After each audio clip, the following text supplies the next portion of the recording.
What is going on, every fucking body? Like, legit hype up in all the chats. Everybody, I mean, we got Bill in a fucking like a beautiful man vest, like shirtless man, well, not shirtless, but sleeveless. I wish sleeveless man vest. We got I it can like take the undershirt off. yeah.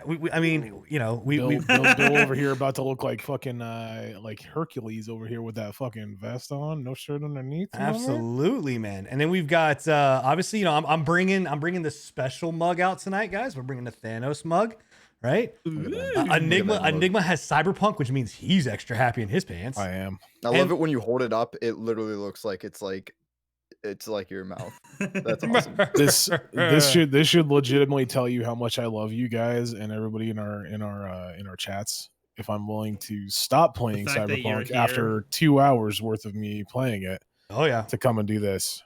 Yep. And then, you know, the game's complete shit, and I don't think that's the case. It's not the, that's not the case. I can assure you of that. He's fiending right now, though. He's itching. Yeah. And then we've got obviously our douchebag for the night, Mr. Man Bun over here. What's going on, Scruffy? Douchebag for the night. You can't even say words right, man. I said douchebag for the night. You can't even grow hair on top of your head to grow a man bun. Well, bro. at least I know not to roll that bitch up and put it into a fucking bun on top of my face. I'm gonna roll you up at later. I'm just saying. Watch out. Just saying. But anyway, welcome everybody to the show. Episode number 25, which is also a milestone.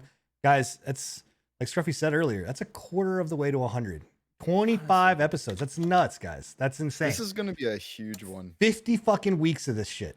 50 weeks. It's been amazing. Like, it's crazy. 50 weeks. It's been that good. Absolutely. And then on top of that, it's probably one of the most important episodes of the year because it's our Game of the Year awards. Like, it's our Game of the Year show.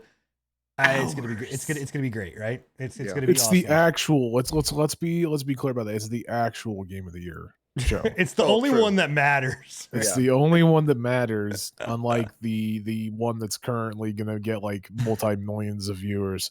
We're the one that matters. Absolutely. Fuck that. It's the pre-patch game awards. Exactly. And so to kick everything off, I just want to say thank you to everybody that's in my chat, to everyone that's in Bill's chat, everybody that's in Scruffy's channel, everybody that's listening to the show after the fact, whether you're on Spotify or you're or on YouTube watching one of the VODs or on Twitch watching one of the VODs. Again, !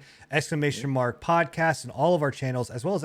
Show and all of our channels. We'll get you the links to be able to watch this live, to be able to get the downloads, all that kind of good stuff. So make sure you check that out, guys. Because you can keep up to date. You know, if you've missed an episode, like I'm telling you right now, I was driving to Walmart to do one of my in-store pickups, right? And normally I kind of keep it a habit not to necessarily listen to our shows after the fact. I don't know, it's something weird about me. I just don't like listening to our shows afterward. But I was just like, you know what? I just want to throw it on. And I legitimately kicked back and had some of the best laughs that I've had on a podcast.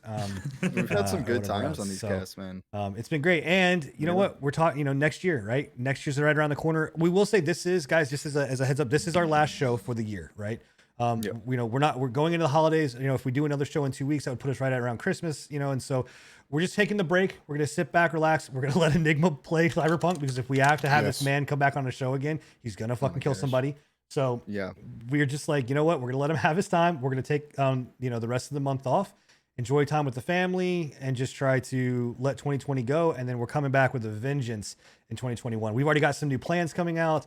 We've already started tinkering with some new shit. It's going to be great for you guys. So we're super excited about that. You guys, you guys are lucky, because Cyberpunk told me to get rid of all their affiliations, and I ignored it for you guys. Absolutely. That first cast of next year, Enigma is going to blow it up. Yeah. He's going to be fiending to talk about Cyberpunk. Yeah. Hell yeah, bro. So in any case, right? Enough with all of the pedantry and whatever. That's not even a real word. The pleasantries or whatever else. We're gonna get started into the show and what we're gonna do. One, because we need to finish. Like, we can't even derail. I'm telling you right now, and I'm surprised anybody is even let me say this sentence, because he's like, stop derailing, get to the categories, get to the show, because we can get to the goddamn game. But we're going to go in order. The game of the year is going to be last for us. We're not going to give that out until the very, very end. One, because I think one person on the show still has yet to decide what their fucking game of the year is. Scruffy, I'm looking at you. But, I think I've got it. But there is one on there. Yeah, but it's Cyberpunk. But it's confirmed. I've only played 2 hours of it, but it's Cyberpunk. But we're gonna go in order other than that one. And there's gonna be a lot of cool. So the way this is gonna work, chat, is we are going to name what we're gonna do, and then it's gonna go basically in order how we think, Scruffy, then Bill, then Enigma, then myself, or whatever. I don't know, however we want to do it. We're just gonna give a short little blurb about why, right? We're not gonna try to spend too long on any certain category, but we also want to hear your thoughts too, because toward the end of it, what we would like to know is what your guys' game of the year. So not every single one of these categories, you feel free to chat about it, but realistically, that game of the year is what we really want to hear, what your guys' thoughts for game of the year. If there is a category that you are very passionate about, at the very end when we open it up to you guys, put it in there and put in what your game, what it is, whether it's art direction, narrative, whatever. Just put that in, because we would love to know. So, all right, you guys ready? I'm excited. Yeah, ready, bro. All right, so our first Ready category. to get this show over with so I can play Cyberpunk. Oh my God. We can just disqualify him, right, from everything. So, but we're gonna force him to stay on the show. Like, can we just rapid fire this really quickly? No. Like 30-minute fucking episode. He wants that, because if we get rid of him, he's gonna go play Cyberpunk. No, I'm saying he still has to be on the show. He still has to stay here, but he's not gonna be able to play. We're just not gonna listen. I'll mute him every time he talks. Oh my gosh. All right. So first thing up, game direction, right? Do we want to give like what these some of these categories are? Yeah, give like a one and done about Yeah. Okay, so I'm not pulling this directly from their site, but game direction is basically just that. It's kind of all of it put in together, and like the overarching story or narrative that they were trying to push in a way that is innovative and new in the gaming space is what they kind of is what it's described as. I mean, I can hold on a sec. I will pull up exactly what it is, because I think that's probably important. So I'm not just sitting here fucking. Someone in chat's going, "That's not what it's supposed to be." All right. Hold on. Well, while we do that, we can go to one we already do know of. So let's go to best narrative. Best narrative actually explains. I mean, I don't have to explain what best narrative is. Yeah. So best narrative. So Bill, yours is the first one on here, man. You got Hades, and I agreed with. So I do not have Hades. That's not best narrative. No. Yeah. Best. Oh, narrative. Oh, fuck. I'm at the wrong one. Best narrative. Just fucking us all up. Damn it, Sid. Sorry. Okay. Well, either way, Bill, best narrative. You've got Final Fantasy VII Remake. Yeah. So why? What is it? So they took a old ass game that I wasn't the biggest fan of, mainly because I felt the narrative was boring and lacking and didn't really give me any incentive to want to care about these people and push it forward. And they have evolved and adapted, like, it's the same skeleton, but it's all fleshed out with meat and like it gave the meat and potatoes to the soup, basically. And they've also like took some artistic liberties and like expanded out the story. Like they've added new elements and stuff. So just being able to take a beloved by many, not by Bill, and make it an also beloved by Bill narrative. I think they did a great job with it, and it's something that I'm heavily invested in and looking forward to the next part. So you didn't like the original Final Fantasy VII storyline?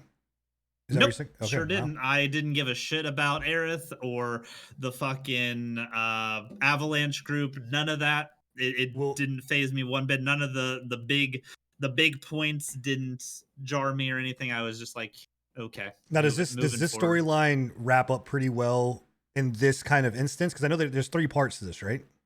Yeah, they actually left a unique, like, open-ended type of like ending for this segment to lead into the next one that wasn't in the original, like this section of the game from the original. So that was one of those artistic liberties that I was talking about. Cool.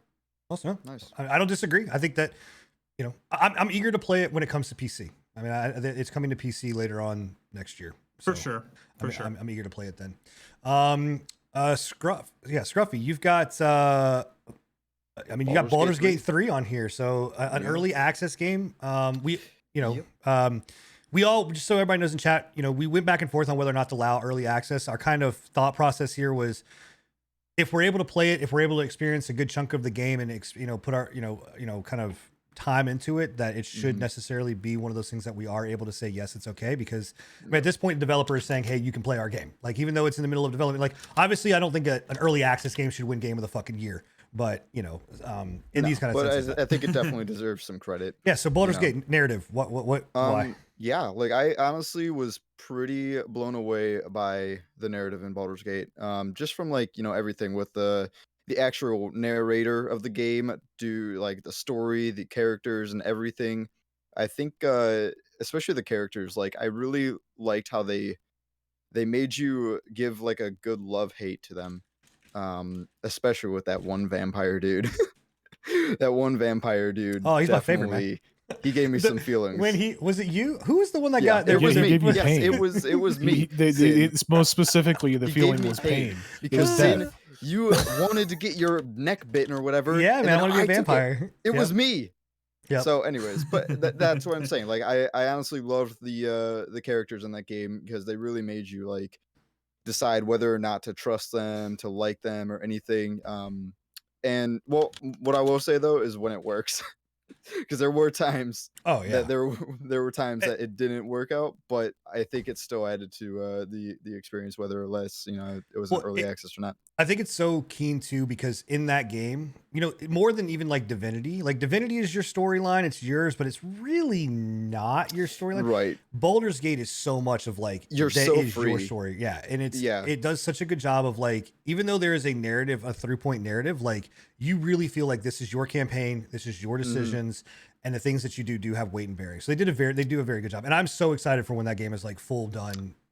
Like I like, we haven't, or at least me, I haven't played all too much of it, so I'm still like excited to get even further into the game, especially after they release more of it. Like I think it's gonna be really good. Absolutely. So that's why it already is taking my best narrator or narrative category right here. I won't disagree with you. All right, Enigma, I need you to put down the Cyberpunk for a minute, and we're coming to your category, okay? So can you? Sorry, were you guys talking to me? My bad. My can you unjack real quick for 1 sec? No, I don't think I can, man. I'm sorry. Okay, well, as long as you're jacking in and not jacking off, I don't care. I mean, it's a bit of both, you know. So best narrative, Ghost of Tsushima. Yeah, why? I mean, I enjoyed it. Like the biggest thing is like, I know that you hated it, and we all know that you hated it. We all know that Sin is a big meanie head that hated fucking Ghost of Tsushima. But when it comes down to it, the narrative in that game was so on point with what they wanted it to be. Right? It was in the very deepest portion of it. It was supposed to be a hail to the old Japanese samurai movies, right? And it did it very well. The narrative in it was fun. The narrative in it was funny. There was parts of it that, like again, like you said, when we talked about it, there was parts of it that were weird and kooky and so far off on the path of like, is this real or whatnot, that it made it charming for me, right? Now, I didn't play it because I don't have a PlayStation, unfortunately, but I did watch a lot of it. And I just felt that like the narrative itself, when it came down to the storyline, the development of the characters, the NPCs, the quest lines and everything like that, I just felt that they did such an amazing job that I couldn't not give it the award for best narrative. There was no way that I couldn't. Right. Hey, I'm not gonna. Right, this is not the time or place or show to argue that, you know, or whatever. So that's great. You know, I mean, if it hit for you guys, and it hit for a lot of people like that, and then narrative for a lot of people was good. So I'm not going to be the sin that everyone thinks I'm going to be and fucking rant and rave and say that your opinion's wrong or whatever else. Like, you liked it, great. That's awesome. I liked the route they went down with that game. It was good. There you go. I thought they did an extremely good job with it. Yeah, I'm looking forward to more from them. It's definitely going to be a good thing. Yeah, and I know they released their multiplayer content too, which again, I don't know what kind of narrative that has. Like, I don't know where that plays into it, but I would be interested. It's the same. Yeah, it's the same. It's just being able to do the entire story through co-op. As far that's as I cool. remember. I didn't even know that was a thing. Okay, so my pick, Ori and the Will of the Wisps. You know, I think good pick. Or one of the things about Ori and the Will of the Wisp, it's such a dynamic thing, and there's a couple. I've picked Ori for a couple different categories, and some that are I don't think if people think of narrative that they would necessarily think of Ori, right? Because I think like there's so not a lot of talking, and it's more score and music, but the way that they tell a story inside of just Ori's emotions and again just sound effects and that the music line, like it's like going to a symphony and you can see the entire thing, right?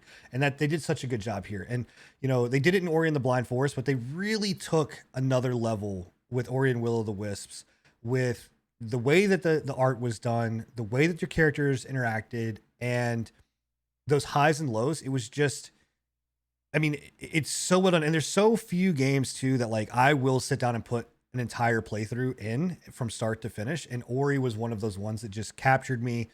And, you know, everything that was going on, it just hit on every moment. Like every time that there was an up moment, there was like the down moment that then brought you back up. And it was just this beautiful, like really a beautiful symphony of just telling the story of what was going on. And then the overarching kind of narrative of it was like touching on us as humans and us as people and how we interact and what we do and how we say and our impact and all. It's so, I don't know. There's very few games too that like really hit a tone with me to like actually make me feel something, and Ori did a phenomenal job of doing that. So that's why Ori and the Will of the Wisps. It's a good choice. The game's beautiful. Yeah, very good choice. Agreed. And to touch on what you were saying, it does a really good job with like environmental storytelling, like through the areas, through how things change and stuff like that. And the only thing I can like really compare that style of storytelling to would be the Souls-like series, because there's very few dialogue in that, and it's all through a lot of environmental or like lore-based cues in that. So yeah, it's great. So going back, game direction. So game of the direction it's for outstanding creative vision and innovation in game and design is what it stands for. So, Bill, Mortal Shell, run us through it. Why Mortal Shell? Zelda or what? Zelda, right? Aww. Majora, I think. Majora, not Zelda. No, that's Noctis. Noctis. Oh, is it Noctis? Noctis, the new one. Yeah. So Mortal Shell it's a Souls-like first and foremost. So it took the Souls-like formula, and it really went in a unique direction with it.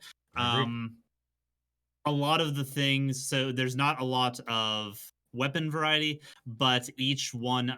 So it adds more storytelling to a Souls-like formula through lore. You get a lore piece for each of the different shells every time you level them up. Also, there's this kind of like world dynamic thing where after you complete a dungeon, the world goes into like a dark zone and the environment's completely changed. So going out is not the same as coming in. And then once you get back to that like central like forest area, it's also changed. So there's like different mobs spawned there. And it just kind of like makes you uneasy no matter which route you go. And I do think the more concrete setting with like very deliberate builds and very deliberate playstyles, kind of taking that creativity away, but like letting you like set in on one of those choices, I think it does the Souls formula well, and I think if they could expand on that even more, it could be a really, really good franchise. Yeah, no, I think it did. I think you're right. 100% nailed it. Like what they did with Souls and adding even just like the jumping ability and all of those kind of, like, it adds so much new element. I think they did some really cool stuff. I think and it's one of those games where I need to go back and finish it. I really do. I need to go back and play it more because it got lost in the mix and I hate it. So I need to go back, but I think you're right. Yeah. Scruffy, you've got Amnesia Rebirth. So I actually got to watch you play through most of this game. You came in at the good It parts. was at the weirdest parts, man. But why? No spoilers, Amnesia? Because Amnesia, it's not the very first one, right? Like, I mean, this is like this is technically the third. So, but yeah, it's been, I think, around 5 or 6 years since their last one came out, being the Machine for Pigs. But anyways, Rebirth is, everyone's gone. I'm still here. Scruffy. Thanks, Enigma. I got you. I'm listening. You have my heart. Anyways, Rebirth is obviously the third Amnesia, and it's still the same universe as the first one, being the Dark Descent. But it's just a different story and different characters that are in this story. But I really I love the game from start to finish. Like, I think they did an amazing job with giving this like ambiance of just like, you don't know where you are, what you're doing, what's happening, who's even like who you are. Honestly, you don't even know that for most of the game. So I just love all the mystery in the game, and it's got a lot of like, it's a horror game, so it's got a lot of good, jump scares and everything. What really blew me away, honestly, is they went down a really beautiful route with this game. Like, I was playing this game for the jump scares and the horror and everything, but honestly, the environment and the setting honestly was beautiful. Just do like, you're in like the Sahara deserts, and it's just a really cool setting. Like, I haven't played a game like that before too. You're also a female protagonist, whose name is Tassi Trianon. And you're just going through trying to kind of like figure out what's going on.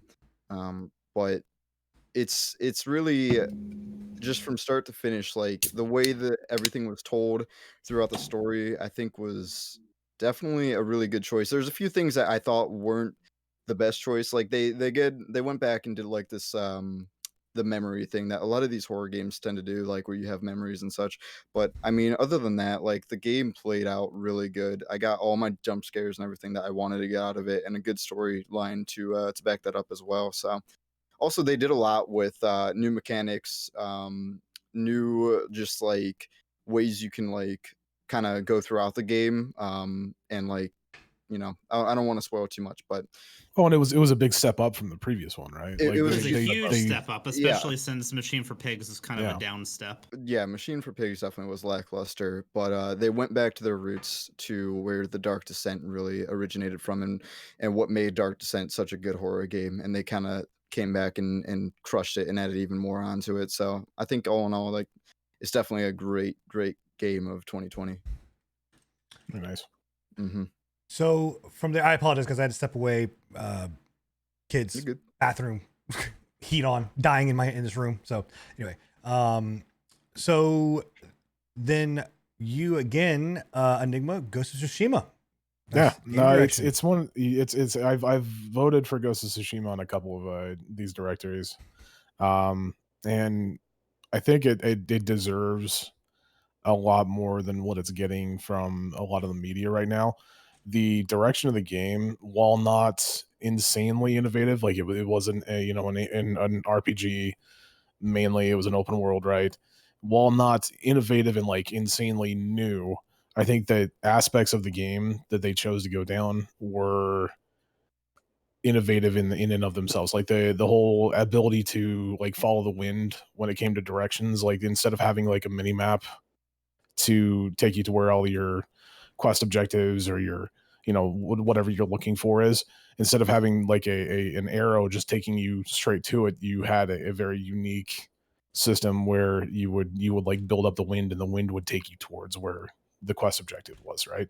I thought that was insanely cool. I that to me was like It the adds cherry on immersion. top. Yeah, it was like the cherry on top of like the standard, samurai like romanticization. Well, What's the word for it? then the typical what would most people do would be like, here's an arrow, go this direction. Yeah. Whatever else. So. Mhm. And it's like I said, it was like the cherry on top of the samurai romanticization of like the Edo era, where it was all cherry blossoms, it was all honor, it was all, you were very connected with the world, and I felt that was the biggest thing with that is like I felt some of those systems made you feel like you were actually connected with the world instead of just following a fucking mini map, right?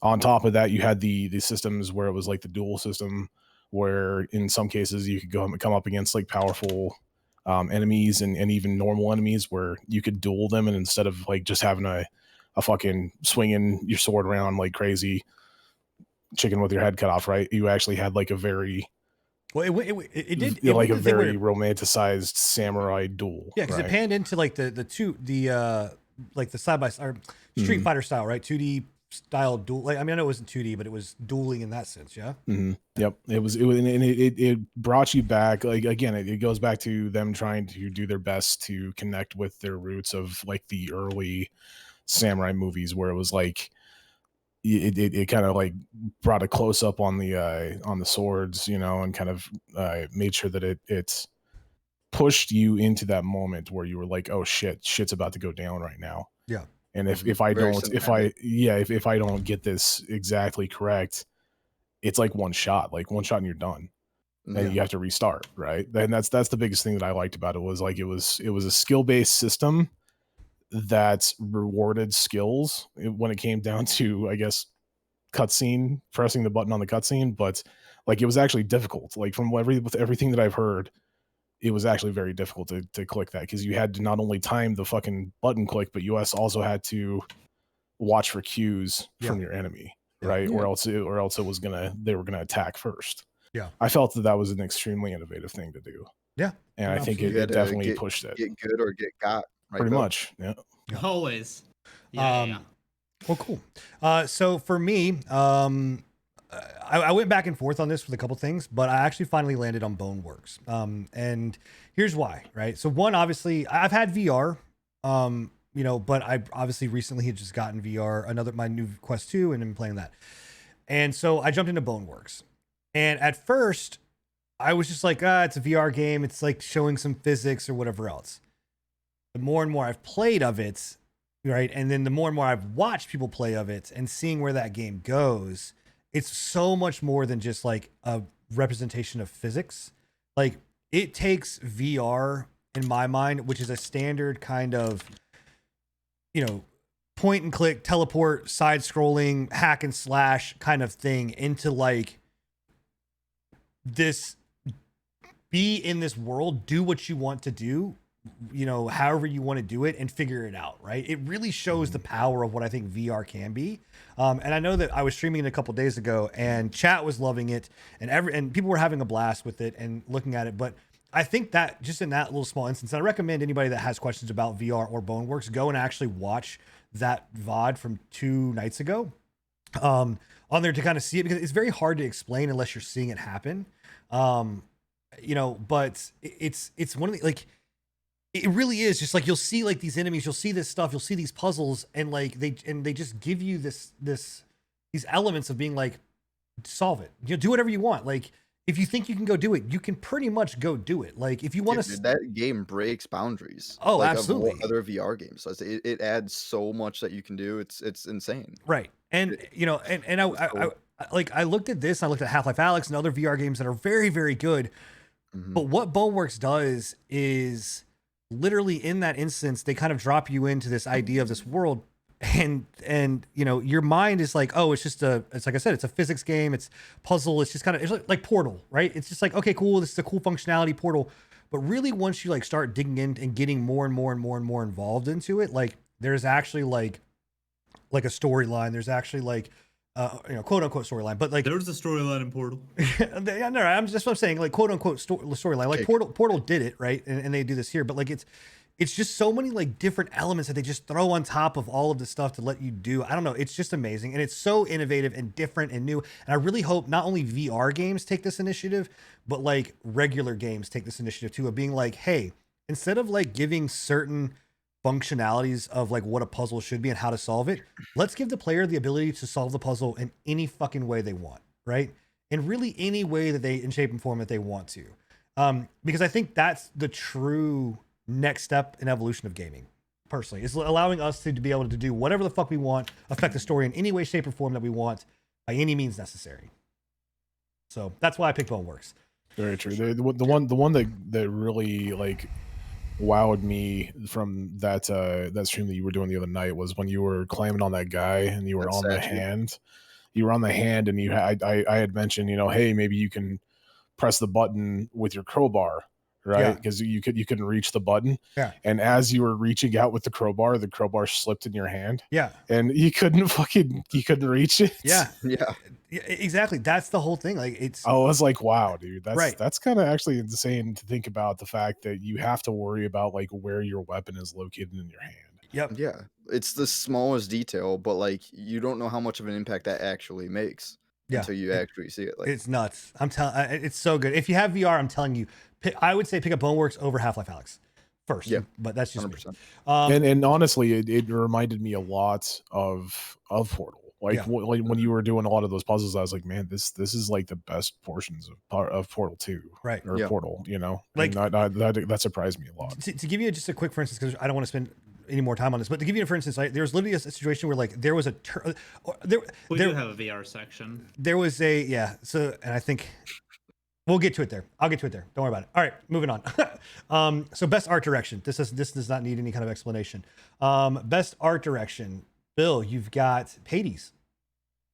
And I actually agree with you, Hades. Hades. Yeah, we both have Hades. So this kind of knocks two birds out with one stone. So why is it that you thought Hades for this? I mean, pretty self-explanatory. It's the same reason that I liked Dead Cells. They take like a tried and true Souls-like formula, and with those kinds of games, the setting and the art style really like is a key driving point, and both of those are extremely well done in this. I like the like 2D, but the figures like kind of pop out of the flat surface type look. Yeah. Especially with the animations that they do and stuff, the particle effects kind of like plume off of almost like a flat like tabletop board style look with like a pulled up piece. Yeah, is what it seems like. The color style is good. Each area is very unique and pretty, and it all goes very thematically with their section of the Greek mythos. Yeah. It's just really well done for what it is. Yeah, it's so what's crazy too about this, and then I'll turn it over for you, Scruff, to do your. I think what's crazy about Hades is I know how they developed the game, and like you know, I've talked with the developer, Supergiant, yeah. I think that's him. Anyway, with it and how he developed it, they developed the game completely 3D, right, in a complete 3D rendered world, and then programmed it to slam the world down, and then to pop up certain characters in that format. So that to me makes 100% sense. Fucking nuts, like how they do it. And when you look at that game again, it's not that it's just cell shaded. It's not that it's just like this weird quirky like animation or whatever else. There's so many elements to that game that just pop if you like take a second to really look at it. And every time that I've played it, I see something new that just does so well, and it's such a beautiful game. The thing that really popped it out to me was the first time I got to the Bone Hydra fight. The way that its animations, like whenever it like raises up to slam, exactly. It looks like it's like it's coming straight up out of the screen and very 3D-esque on a 2D surface. I would really love, because they do Moss in VR, and I really would love to see this game in VR, because I just think having that extra dynamic of like, I don't know, just I think it'd be really cool, a really cool concept. So. Slasher's Keep, Scruffy. Yeah, so Slasher's Keep. This is actually a new game that I just picked up. It came about a month ago, I think it came out, like the 20th of last month, somewhere around there. This game has blown me away, and like I'm gonna get into this game definitely a lot later. But just for the art direction already, like I went into this game, the first thing you see is the graphics, the style of the game, what it's actually gonna feel like, and I think that was such a huge selling point for me for this game, because it's got this it's like a kind of like a cell shaded graphic style, like a graphic design art style, mixed with like some cell shading and everything. But not only that, the biggest thing for me is the fact that it combines elements of like 2D, like character models, and like aspects in the game, like pots and everything, or and items, and then it also has a 3D environment. So it has like everything that you're going through, all the rooms you're going through, everything in there is going to be like this 3D model and everything. And it just, like, the way it combines those two features is it's awesome to me. Like, honestly, it does it so well. And it's a lot like this one game, Octopath Traveler. Not so much the style of like how you're looking at the game, or the pixel, but just the fact that like it combines those two kind of aspects and just does it so fluently, that like it really just stands out. That reminds me, I Like gotta I play said, I'm gonna Octopath. get so much like more into this game later because it's amazing, but just the art style alone, like No, I it's love it's it. it's It's trippy. awesome. It's trippy as shit to watch it. Like the first time you see it, you don't really understand. It's hard to explain, but the first time that you see when Scruffy plays, like his character go from a 2D plane to Mhm. like that 3D rotation plane, and then that character like rotate. It's fucking trippy Yeah. as hell. It's Yeah. but you have to see it to It's understand. all perspective. Like the way understand that it. you're looking at the 2D models, they turn and twist, so they're always in your line of sight and your perspective. I You're also never like looking some of at them the from the side because obviously you can't see a 2D model from the side. some of the Yeah. items in that game are very weird. Like they're very odd looking and shaped The very game- oddly. Oh, that's another thing. The game actually is, they've got some mature items Nah, and posters not at that all. scatter the walls, that's and funny. it's amazing. Yeah, so it's really cool. Swordplay. Yeah, I mean, Yeah, I recommend go whenever he's playing. Go back and go and look at it and check it out. And It's see a lot if of you get an fun, idea. man. Like Yeah, it's- watching him play it has been a treat, just Yeah. because I do like those directional based combat, mhm. but also it is a very kooky and weird game.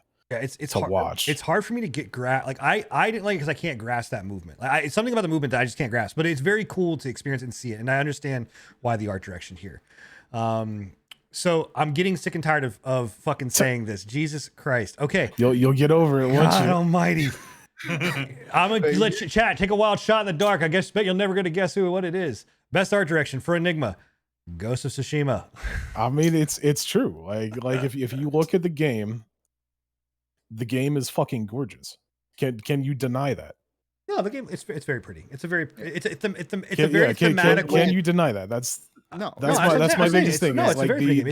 It's the actual thematically, color it's beautiful. palette and everything that they used on it was stunning. Mhm. Like especially and Oh, yeah, the amount of color palettes that they actually switched between too, because like in certain portions of the map you've got like the oranges and the Yeah. pinks and everything Oh, they like could that have of like the autumn and stayed. everything. They could have stayed with the gray. I mean, they could have easily Yeah. just gone gray and black, and that's Yeah. it. But it's a very beautiful. But that's the thing I was about to say is, is like in certain areas it's got like the bright pinks and oranges and the blues of the sky, and then you go into like the more war ravaged areas and you've got the dark grays and the blacks Right. and the navy blues, and it just the art direction that they took with that is it literally, like me just talking about right now, and you guys are gonna probably make fun of me, but I'm getting like goosebumps. Like it really looked fucking gorgeous to me, and I could not, like I was tempted to go with Ori on this one, but like there's no way that I couldn't have given Yeah. art direction No, to Tsushima. I think you're I right. mean, it sets the mood, like Yeah. something's about to go down if it's Yeah. starting to get dark and gloomy.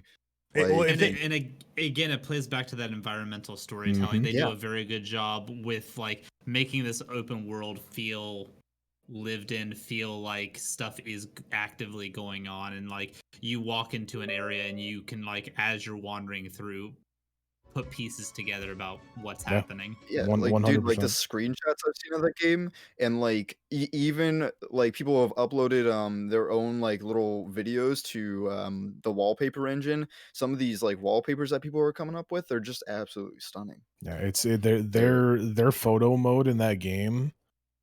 Like you could Mhm. legitimately just give me the photo mode, and I could waste hours just fucking around with the photo mode.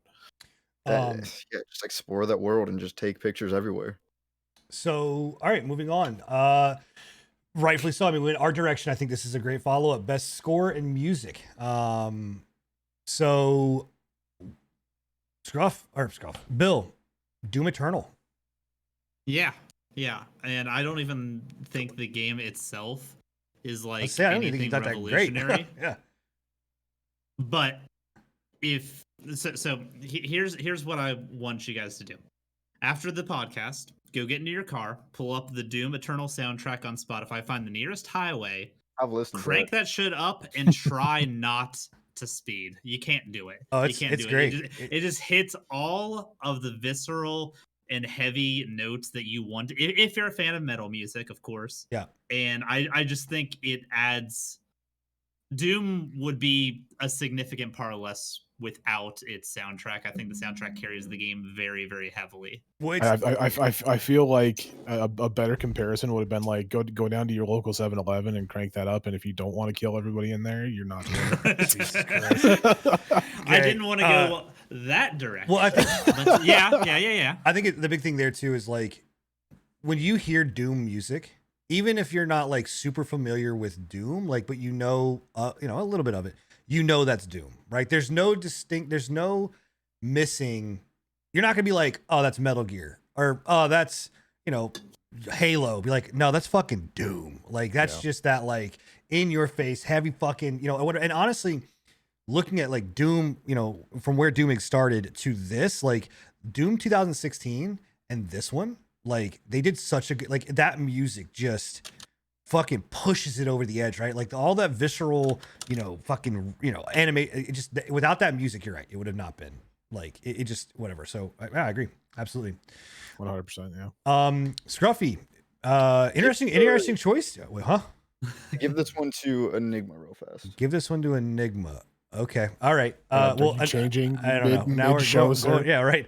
Happening live. Okay. Me and Enigma both had the same thing. I kind of already explained this with the narrative, but Ori and the Ori and the Will of the Wisps. Yeah. I mean, my biggest thing was like I haven't played it before, but I've watched you play it, and I've watched a couple of other people play it. I've watched YouTube videos of it, and just like you mentioned in your previous mention of it, right? Like the way that they've tied the music into the narrative on that game, like you said, there's a huge ups, and then there's like bone crashing, fucking soul shattering downs that like the music itself accompanies that, right? And then like you sit there and you're like hyped as shit whenever you do something amazing, because this not only did you do something amazing, and it's fucking you're right there in the moment, but that music is accompanying it, and you're just like, fuck yes, this is awesome. But then like the saddest of sad parts, and I'm not going to spoil anything, but there was one part towards the end where like it brought a tear to my eye. Wrenching, bro. Fucking it legitimately brought a tear to my eye, and if I don't think I think that it would have still brought a tear to my eye if it hadn't had that music, but that music hit a certain way. Yeah, because of what was going on the screen. Well, it just in that game more than anything, right? And I talked about this in there. The music is a character. Yeah, like the music is a voice in that game, and I don't think it gets enough recognition. Like I think it gets recognition for like good music and stuff like that, but like how impactful the fucking score 100%. Is, it just.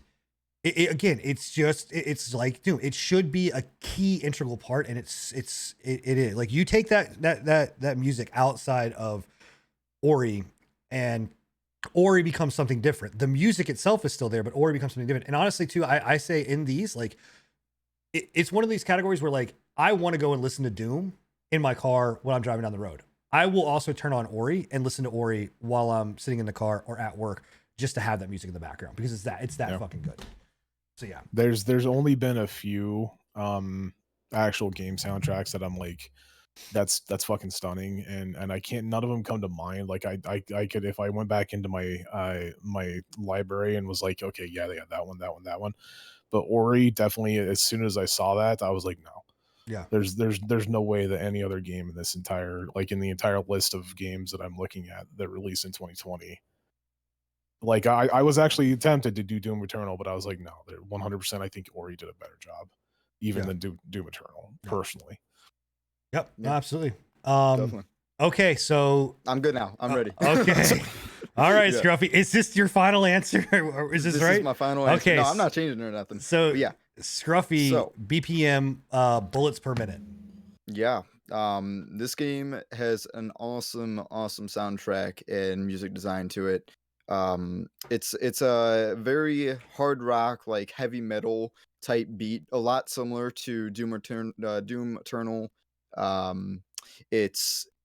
Honestly, it reminds me of a lot of a band called Ghost. Yeah. It's a very I can agree with that 100%. heavy guitar bass, like you know, and it just combines everything together. Actual recreation of the music Wow. right there, guys. Right Yes. there. You know, and the best part about this, like, not only is the soundtrack just beautiful, amazing, it makes your heart start pumping, that awesome feeling, but it takes that to a next level, because this game is all about rhythm matching. It's a rhythm game similar to, you know, Guitar Hero and everything, where you have to hit the beat. But not only do you have to hit the beat, you're also playing an FPS, so you're hitting the beat with your gunshots. You have to reload on beat. You have to dash on beat. You use abilities on beat. You're just on beat, you know? It is awesome, dude. And it Oh feels my so goodness. good when you're just going with it. Just headshot, reload, headshot. Oh, it's so cool. So It is just so so you awesome. guys know that Getting so hyped. Scruffy in the new year is going to be the new intro music. There It's you just go. gonna Yeah. headshot. Jesus Christ. Scruffy, I would tell you, like, if you ever do get a chance to play VR, play a game called Pistol Whip. Beat Saber. No, Oh, what's not that? Beat Saber. Pistol Whip. Ooh. Pistol Whip it's like Super Hot meets Beat Saber meets BPM. I'm down. Yeah, So- I really want to get into VR, so I'll check Yep, that out. But yep. yeah, BPM, awesome soundtrack. And Check it out, and it's like an awesome price for the game too. It's not a very long game, and but it's it Norse will. mythology. It is, yeah. Isn't one you're of the setting, like, fucking vendors a big ass Asgard chicken? in like Helheim and Vinaheim, I think. It's really cool, and you play as Valkyries that go around shooting all these other, like, you know, like the serpents, like all the other freaking Asgardian dudes. It's sweet. It's awesome. Check it out. Yep. Well, great. No, it's I've seen you play it, and it seems very, very cool. All right, best performance. So this one I am going to explain a little bit, because it can be misleading, and actually some of us. We're missing one. You're skipping. Wait, did You're I skip skipping. one? Calm it down. Oh, Yeah, audio design. audio Audio design. design. Okay, sorry, my bad. Audio design. So best audio design. Bill, Astro's Playground. Interesting choice. I'm really eager to hear Yeah. why Curious about this this. for. I honestly have never even heard of this, so this is a new So one to me. Astro's Playroom is the PlayStation 5 built-in game. Like, yeah, it's the game preloaded into the PS5. Is this the and controller? yeah. Yeah. It's like the tutorial. Okay, let the I man know. speak. I want to hear what it is that he has to say and why. Oh So- yeah, let's go. Yeah. The way, yes, it is basically like getting you used to how your PS5 is going to play, how it's going to perform, the ins and outs of like the stuff. But the best thing about it, and one of the key features of the PS5, is the DualSense, the controller. It has different speakers in different places in the controller, different vibration spots in the controller. The triggers are actually like have resistances that will be like tighter or looser depending on what actions you're doing in the game. But sound wise specifically, this game like uses that technology to the absolute max, which is to be expected because it's meant to be like the test demo for that feature in a PS5. Most of the games that are coming after PS5 use this feature to some capacity. I know Demon Souls does use it, but I feel like Astro's Playroom really, like, since it is that tech demo, it is something that shows 100% the potential of this new way of giving feedback to the player, giving audio feedback to the player. And it's extremely unique and a way that I think has potential to make games a lot better specifically on that console just because of that feature. I mean, look, man, I've heard from multiple people that Astro's Playground or Playroom, whatever it is on there, is literally a must play for PlayStation 5. So, well, I don't know what they've done, whatever they did in there, but obviously it is fucking good. And you know, so I don't think that you're wrong there. And I you know, like I said, I've heard that game is phenomenal, or whatever that is, experience is phenomenal. So are we getting a must play mixed up with a have to play because it's the only other game on the PS5? Okay, tone it back. Jesus Christ. The only other working game. That's rough whenever I'm the one having to tell you to tone it the fuck back. Oh shit. Anyway, okay, so I don't know if there's, I mean, we've already talked about this now numerous times. I don't know if we need to go super in depth, but Scruffy and Enigma both Ori Will of the Wisps. Is there anything else that you gotta want to add to it? I know Scruffy, you haven't. I mean, this definitely would have been my best score music if it were more of my style of music. But the reason I went pure audio design for this game is, like you guys already hit on, the way they just tell the story just through the audio alone, and like the music and everything. They tell a whole story alone just with that. And it's honestly like mesmerizing. But we've hit it so many times, but it will blow you away. Like just playing through that game, it really puts the mood and puts you in the feels. Yeah. So for me, that's it. Yeah, no, I hit on it. Unfortunately, I hit on it in the previous one, but yeah, it ties in with the same thing that I was saying before, where it's like it really does a really good job with like pulling you into those highs and then like embracing you and being like, oh, it'll be all right in those lows, and then making you fucking tear up in those really, really bad lows. Yeah. So yeah. Beautiful. Absolutely.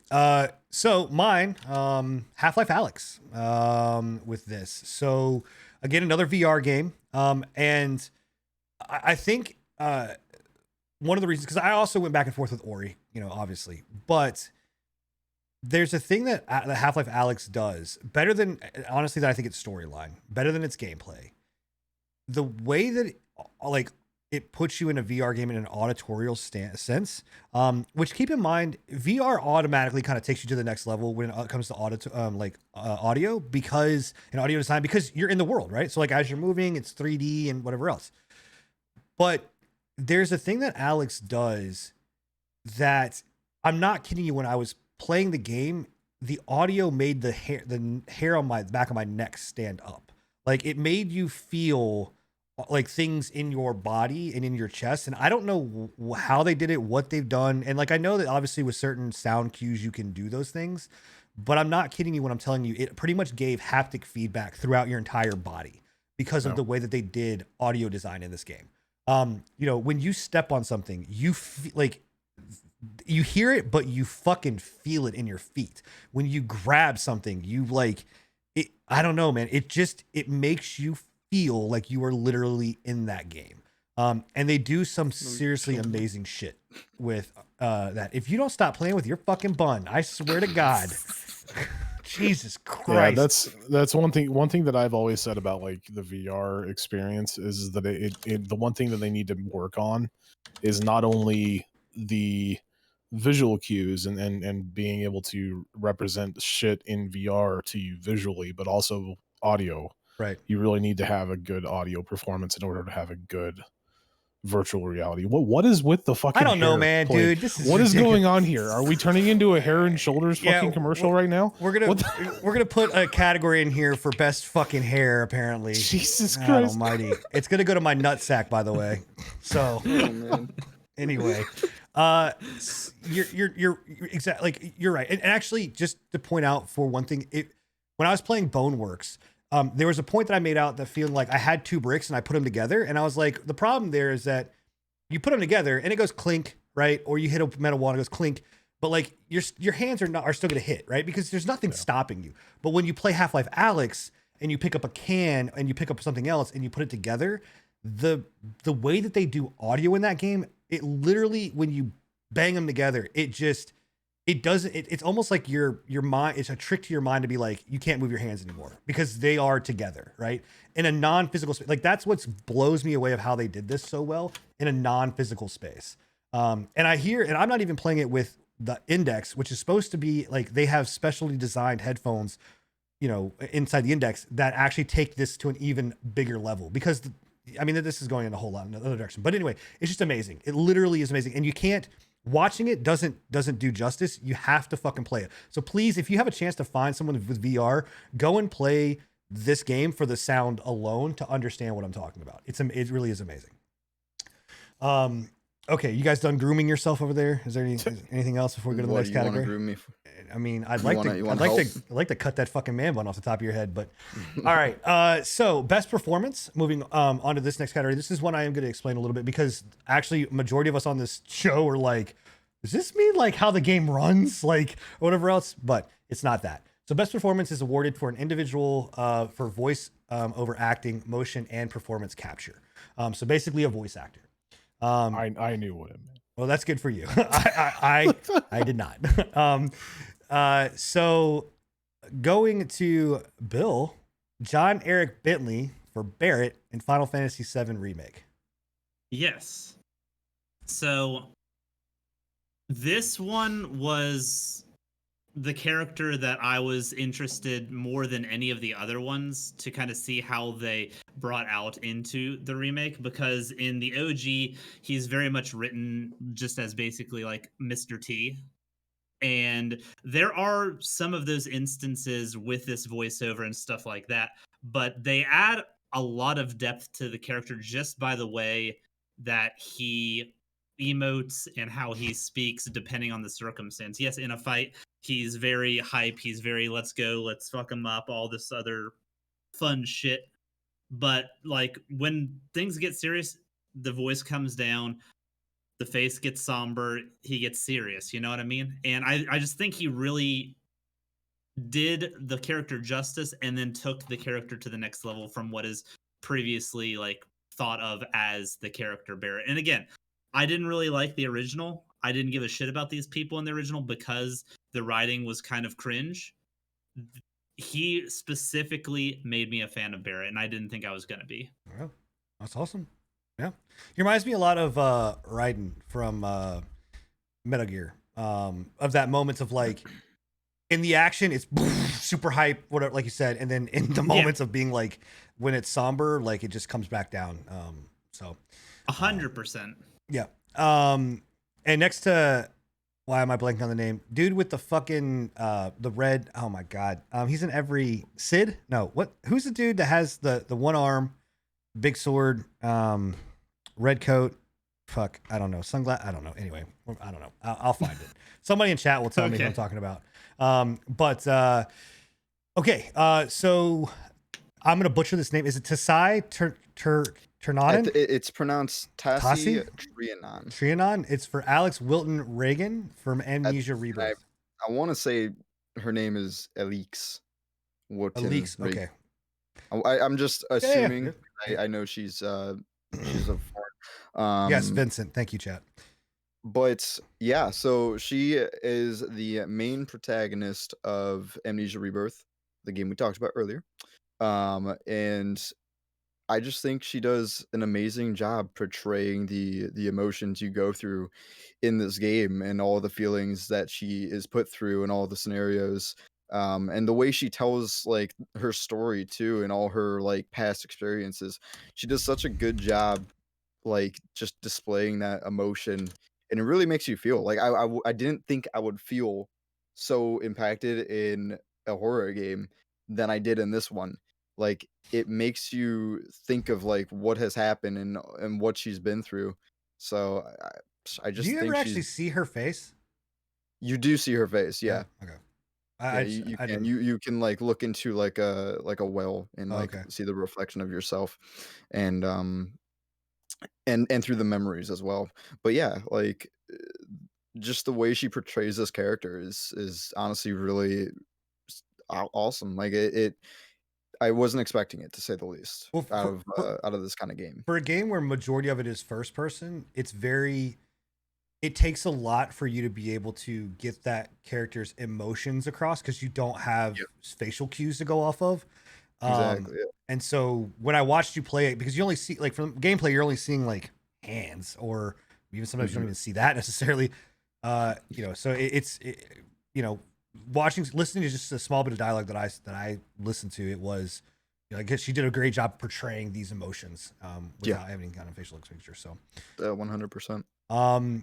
Enigma chose Abby, no last name, and Laura Bailey from Last of Us Part 2, and actually was one of the ones that I went back and forth on as well. So I had 3 total, and this was one of the ones that I went back and forth on. So I don't disagree with this one. So Bill's chat, please don't fucking flog me for this. I know that you guys all said that if there was any mention of The Last of Us 2, that it would be instant like block and unfollow. I understand your animosity. Believe me, I do. I have the same animosity for the game. I hate it. I do not like it. But and stick with me here. Worthy. I fucks with this one. Stick with me here. I am able to separate the game from the voice actors, right? The performance from the voice actors from the game and everything that the game did terribly, even though it's going to probably get fucking Game of the Year from the Game of the Year awards, regardless of what happens. I can separate the performances, and I personally feel that Laura Bailey did an amazing job with Abby. I don't know her last name, didn't play the game, watched a smattering of it, and the few portions of the game that I did watch did have Abby in them. And every time that she was on screen, I was like, damn, like Laura brought her A game on this shit. And Laura Bailey is an amazing voice actor. Abby Anderson was the name. It's the character, Abby Anderson. Sorry. Abby Anderson, yep. So Laura Bailey is an amazing fucking voice actor, or voice actress, I should say. She's in a ton of fucking video games. She's in a ton of animes. She's in a ton of TV shows. She is like the epitome of amazing voice actresses. And this was like one of her top performances for me. Just the sheer, whenever it was in a very intense moment, you could just tell in her voice that she was trying to bring as much intensity to it, as much fear, as much anger, everything to that character as possible. And I think she deserves it, honestly. Like her and what's her name? Who's the one? Yeah, who's the one that does Ellie? I can't remember her name. Her actual name. I can find it. Give me one Whoever second. does Ellie. Can we get a fact check? Whoever does Ellie, I think it's Hold on, I'll find it. Doesn't really matter. Whoever does Ellie is an amazing voice actress as well. But I think that Laura Bailey did a better job on this one personally. Oh, does Elliot do Ellie? How can I not find? That's what we're getting in chat. I don't know. I can't find her name. I can't find who does her fucking name. Is it Elliot Page? I don't know. No, it's Ashley Johnson. Thank you. Yeah, Ashley Johnson. That's it. I don't disagree with you, right? Like I did not like Last of Us 2 at all, from start to finish, story, all that kind of stuff. But again, the emotions that were portrayed in those characters, though the storyline was shit, in my opinion. Agreed. They fucking nailed it and did a phenomenal job in putting themselves in that, right? And that's what the one thing that I liked about it as well is it's not just the voice acting. She also did all the motion capture. Right. Absolutely. Yeah. Mm-hmm. It's just insane, dude. Yeah. And like I said, the emotion that goes into it is insane. And literally you could just see, like, I would challenge most people to just take a clip of that without even seeing what the game is and knowing what it is, and just take a screen grab of her portraying this character and putting it up there and looking at it, and you could tell that this is not something that someone could just digitally create. Like, this is something that someone had to feel and do with their emotions, and it comes through in the artwork. So I don't disagree with you here. So she has true passion for that. Oh, absolutely. So moving on to a lighter note, I probably will still get flamed for this too, because a lot of people, including myself, thought the game was under par for where it should be. But I didn't even notice this. So, and I went back and forth between like 3 different things, but like it should be pretty well known because obviously I'm a Marvel fan. But Nolan North, man, like in Iron Man in Marvel's Avengers, and hear me out, okay? When you play that game, like, or before you play that game, like, those characters And more or less, I think there's probably 2 characters that you really have to hit. You got to hit Thor, right? Yeah, he has a very 100%. specific style. I was the same way with you. I was like flip flopping between Thor and Laura Bailey, and I was like, yeah, you got to hit Thor, but even probably more importantly, like especially because of like what Robert Downey Jr. has brought to Iron Man and to Tony Stark and that character.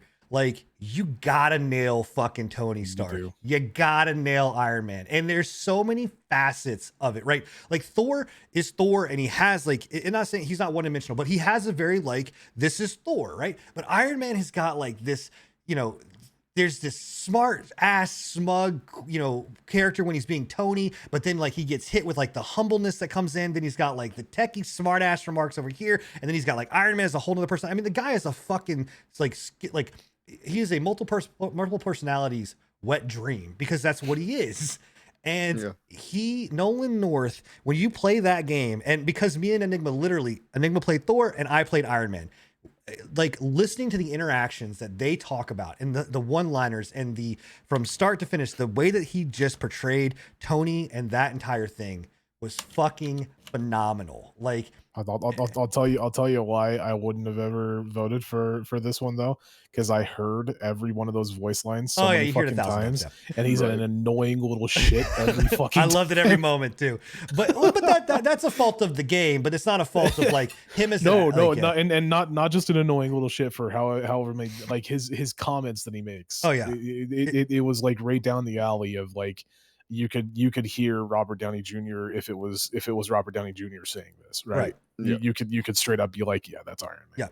Yeah, it's just, I mean, it takes a lot for me to be like, I don't think of that of like Tony Stark or Robert Downey Jr. as Iron Man, even though I do. But like it takes a lot for me to second guess sometimes and go, you know, that's a really good fucking Iron Man. He did a good job. Like, that's Iron Man. Like, and I've only ever done it twice, and this was one of them. And so I commend Nolan North, even though Nolan North is a very well-known actor, well-known voice actor. He fucking nailed it, man. He just nailed it. So yeah, from the time that I watched you, those snarky remarks were probably my favorite of watching that game. Like, he does them so good. Yes, he does. And again, same thing. Like, Thor's character, it was a fucking toss-up, man. Like that, he does such a good job too. I completely agree with you though on that. Where it's like Thor, you can definitely tell it was Thor, right? But like with Robert Downey, or with I about said Robert Downey Jr. See, that's what I'm talking about. With Iron Man, you can definitely tell that it was like he had to put even more forward because he knew people were going to be saying, you're not the real Iron Man. Right. You're not. Which, and that game was already in. That's the thing too, is like the game going into it, these guys that were acting these characters out already had that against them. Like, because everybody already hated the way that they looked. They're put up against such high standards already.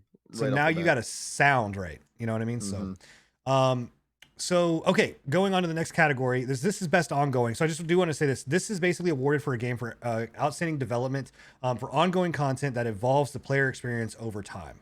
I struggled with this one, and actually 3 out of these two of the choices other than my own, I also went in here and put in, but I didn't. So, but Bill, I almost put in Rainbow Six Siege. I really almost put in, as much as I can't stand that fucking game. I almost put in Rainbow Six.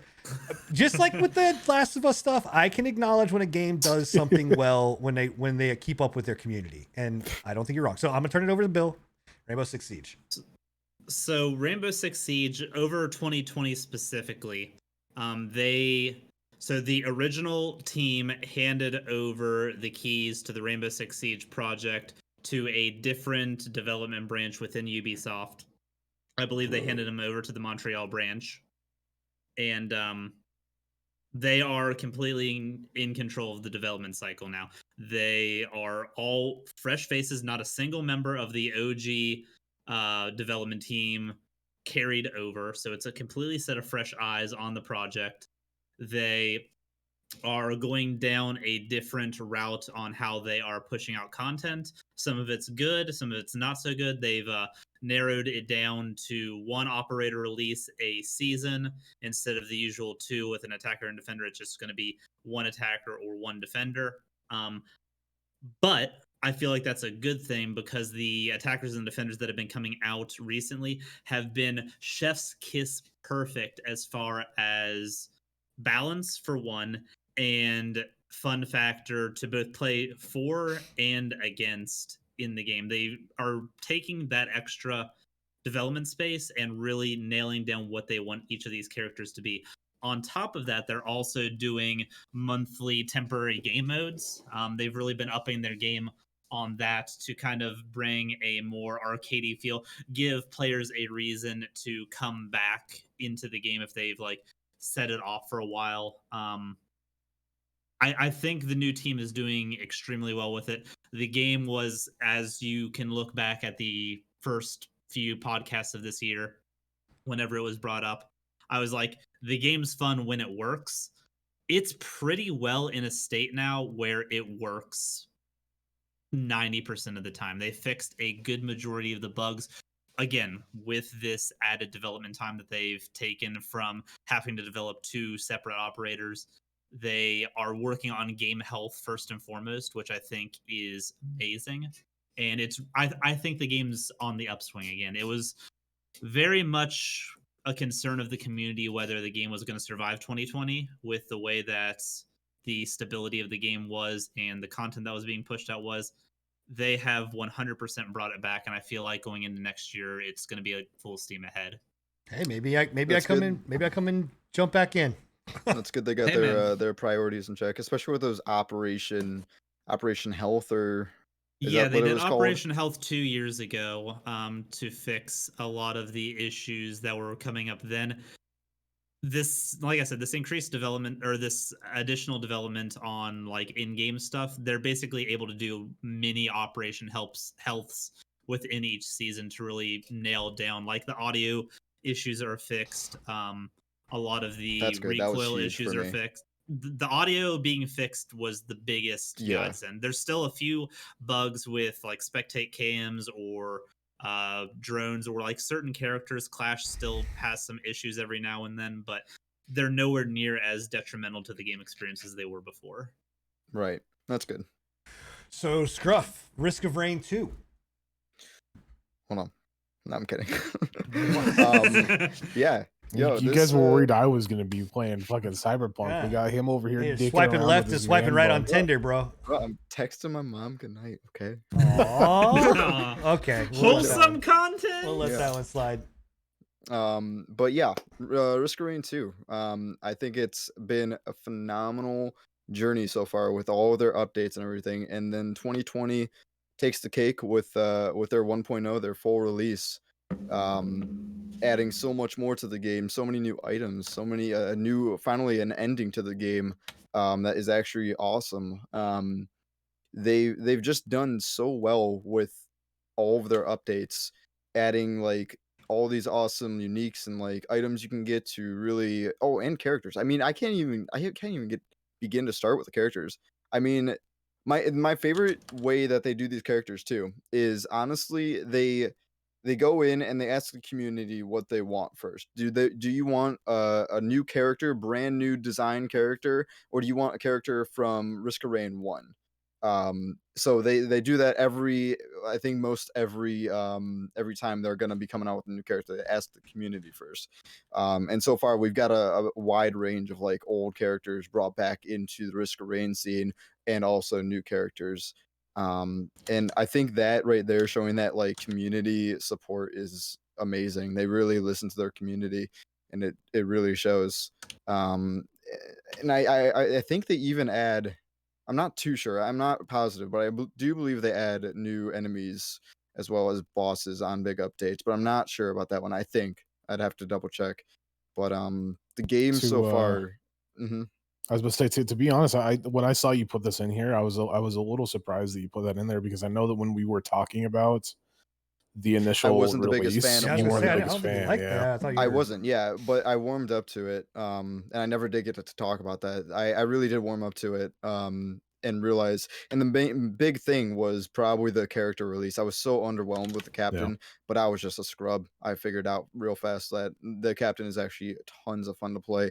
You just had to really know how to play him. There's still a few drawbacks to him, but I think his character design was actually pretty well. I was just mistaken at that point. That's good. But yeah, so all in all, like I think this is definitely my top ongoing game, and I'm definitely excited for future updates to come. Cool. So Enigma, this is another one too that I was going back and forth on, but I'm happy that it got recognition because I do think that it deserves it, especially from where it came from. Yeah. But No Man's Sky. So why? Yeah, No Man's Sky? I mean, it's the biggest underdog kind of story of the last few years, right? Like when it released, it was in such a terrible state. There was blatant lies. It was not received as advertised, right? We had a lot of issues with Sean Murray or whatever his name is, and him going out and giving just blatant lies about the game just to try and build hype for it. I was one of those people that was extremely pissed off about how it got into my hands, right? Like I wasn't able to play it for the first year just because of how broken and buggy it was. Yeah.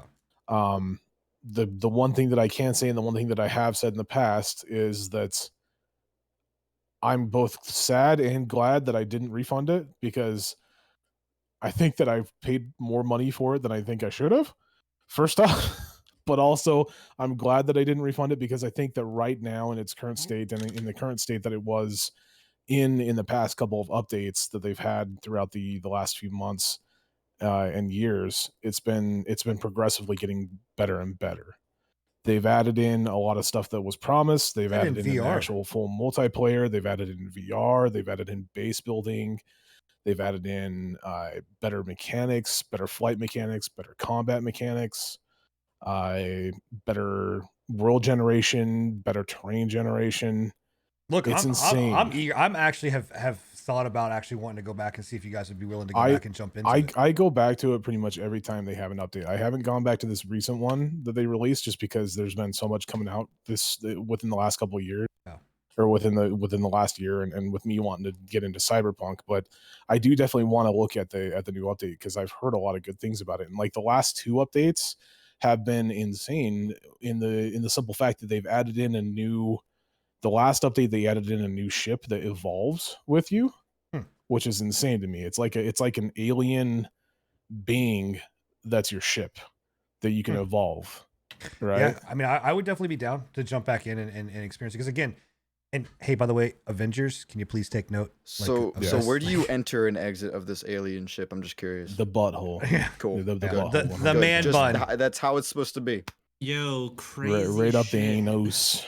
This game averages 8K players. That is wild considering where it came from. No Man's Sky, yeah. Considering it had an all-time low of 500 players. That's what I was about to say. Is considering legitimately at one point I think it had under 1,000 players. Yeah, the lowest point I'm seeing is 560 concurrent players with a maybe daytime spike of 1K. Yeah. That definitely had to jump. They came out. The guys over there, I can't remember the name of the studio, but the guys over there that made this, Hello Games, Hello Games, that's it. The guys over at Hello Games definitely made this a labor of love, and the one thing that I can commend them on, and I'm not by any means excusing them for how they released this, but the one thing that I can commend them on is sticking with it, right? Well, yeah, and continue on with it. That's the thing. If you're going to come out and again, this is why I said, hey, Avengers, please take note. If you're going to come out and you're going to promise a bunch of shit and it's not there and it's busted and broken, I'm not saying make it the best game in the fucking world, but at least get it to a point of honoring it. And I commend No Man for them, because Hello Games, in most situations, most companies would cut fucking bag and run. Oh, 100%. Like cut and run. And in most cases, the AAA games that are out currently, I mean, look at fucking Anthem, right? Yeah. Look at fucking Anthem. We still don't know what the fuck is going on with Anthem. Right. And literally, these guys at Hello Games, they went radio silent for like 6 months and then came out with an amazing update that turned the game around. And really, honestly, too, like 76, regardless of people playing it now, what they think of 76 or where it's at right now, Bethesda still doesn't sit there and acknowledge the fact that, you know, we made a shitty game and we fucked it up and we got to fix it. They're just like, I don't know. That's a whole other thing. But anyway, I'm just saying, you're 100% right. So my option, I went back and forth with so much shit, man. Indie games, Project Diablo 2, so much stuff. But I gotta give it, really looking back, especially when Grand Theft Auto 5, and hear me out. That's a good one, though. That game has been around for a long fucking time, man. And the fact that a new game has come out with Red Dead Redemption, right? 2 started, and they don't even fucking care about Red Dead Redemption 2. They could give zero fucks. And that is a new game, new engine, new stuff, like all of this stuff, and they care more about Grand Theft Auto 5. Like, I'm not saying it's right, but I'm just saying they're literally, I think, a week away or 2 weeks away from dropping a brand new patch, right? Or brand new content. Not just a brand new patch, a new portion of the map, right? Completely, like a whole new like a thing new for this island. Game. So like, and on top of that, like, and I know it's not fair to say, but like the RP community too has like helped out in this a lot. But like the game, like what like your concept, I just poked myself in the fucking eye. Ow. Your concept of what Grand Theft Auto Online is no one, you can't really fathom what this game is, right? Because it is a living it is a fuck, almost like an MMO. Like legitimately, it is almost like an MMO of what you can do in that game. And honestly, the strides that people have made with GTA RP too. Yeah, oh my gosh. And like again, RP out of it because they add so much mods and stuff. It's amazing what they do, but like you can really do that in that game. It's crazy. It's crazy, and it's. I mean, that game is. I want to know. So, can someone in chat or hold on a second? When did GTA 5 come out? Because I just 2010, 2011. No way, it's that old. It came out 2013. This game is legitimately 7 years old. Yeah. It doesn't even feel like it. It's right. It hasn't even aged. That's what pushed me over the edge. Like for this, I was just like, "Fucking Christ, man! They deserve it." Like, so it's crazy. And again, they're getting a brand new update in like 2 weeks. Like, so yeah, it's a good option. If it hadn't been for the simple fact that they fucked Red Dead Online over so much, I probably would have voted for it as well. But yeah, fuck Rockstar Games. Yeah. Hey, it's $5 right now. I mean, I think it's worth at least $5. It's $5. Red Dead Online is definitely worth $5. No. Red Dead Online is $5. Yeah, $5. Fuck Rockstar. Okay. Well, anyway, all right. Moving on to best indie game. On here. So Bill and I, again, I think it's pretty. We've explained this already. Hades. But Bill, anything you want to add as to why Hades for best indie game? Yeah. One quick simple thing I want to add is they actually did an amazing job adding a free-flowing narrative to a roguelike, which doesn't happen very often. Usually you have like an ending, quote unquote, where you get like an ending cutscene depending on where you go, or you die, one of the three. But this is actually like every death is canon, so depending on how many times you die, they actually have the game and the voice acting completely rewrote for you to go through an initial run all the way through to the end, like foregoing any like canon deaths. They've actually, like before release, they went back and re-recorded a whole new set of voice lines for each of the characters so that like you can do that no death run and it still makes sense. Man, I'll tell you what, like the more you guys talk about Hades and like I had Hades on my radar for a lot of these, and I was like, it's Hades, it's whatever. I've watched it. It's like whatever. But the more you guys talk about it, I'm like, man, I probably should have voted for the humor is also phenomenal. They'll hit you right in the giggle dick. Like you'll go in the room and you have to choose between two of the Greek gods, and depending on which one you choose, the other one's gonna get pissed at you, and you're gonna have to do like a trial to earn their favor back. It's hilarious, dude. Yeah. Some of the shit that they say. One thing too about Dionysus is my boy, by the way. One thing about this game too is that almost every single one of the voice actors in this is a developer. There's a few that are not. That's crazy, man. But almost every single one of the voice actors is a developer for this game. And they did such a good job with it too. Like right. the voice acting that I've seen, like I've been watching Left play it. I've watched you play it a couple times, and like the voice acting is insanely good. Oh yeah. So here it is. So, and to put in the game, like we've talked about the art, we've talked about the voice, we've talked about the storyline, but all in all, like for some, like I think myself and Scruffy probably out of the group here play more indie games than like anybody else, and so maybe roguelikes. I say you guys specifically, play but more roguelikes. well, but not- roguelikes. not But indie I mean, okay, well, roguelikes anyway. So there's a lot of places that like in roguelikes as well. Again, Dead Cells is literally on my wall for a reason. It's one of my favorite games of all time. And they hit so many key things right. But there's a thing like you can do all of that, but if the gameplay core loop of the game is not fun and it's not enjoyable, or if it's missing something, it's not worth it. But I can tell you right now, like Hades, like there's so many different builds, there's so many different ways, there's so many different paths, there's so many different things that you can do that's not just okay, I'm gonna go. And one thing like I fault Dead Cells for is like, yes, they have a bazillion fucking weapons, right? And things you can do, but you get into a mode where you're like, this is my favorite style, right? Yeah.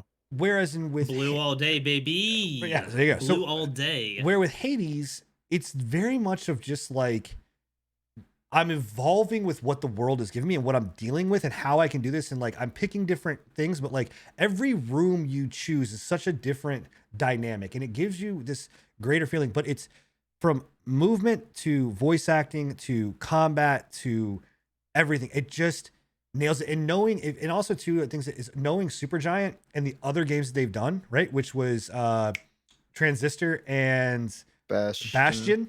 And they, Yeah, did, Bastion they was did really good. another one too. And I can't remember what the name of it is. But anyway, knowing that as their like repertoire of games, and then coming into something like this, like Pyre. Pyre. It just feels like everything before that was leading up to the evolution and culmination of what this was. And I played Hades when it first was an alpha, and it was good, but it was different. It was not this. This game is fucking amazing. It really is.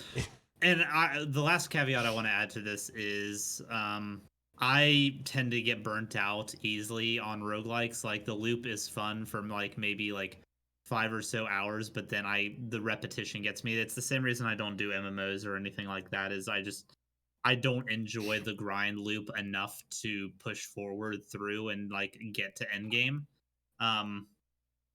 The narrative and the character interactions are single-handedly selling me on this, plus the way the world kind of changes with each new run. Like I the other day realized that there are like 3 different versions of the Bone Hydra fight, and I think that's awesome. Well, that's Man, oh, sorry. Go ahead. Y'all seriously making me want to change my phone. I'm telling. Well, again, I mean, I got some. No, I got some keep questions it. about that one that you picked anyway, but it's all right. And the last thing I'll say, and I'll turn it over to Scruffy. And again, I'm sorry. It's just whenever we say like best indie game, like this is like one of the things where I do want to spend a little bit of time on, because it is something that's like, it's not just like best voice actor. Like this is a best game of an entire genre. Like.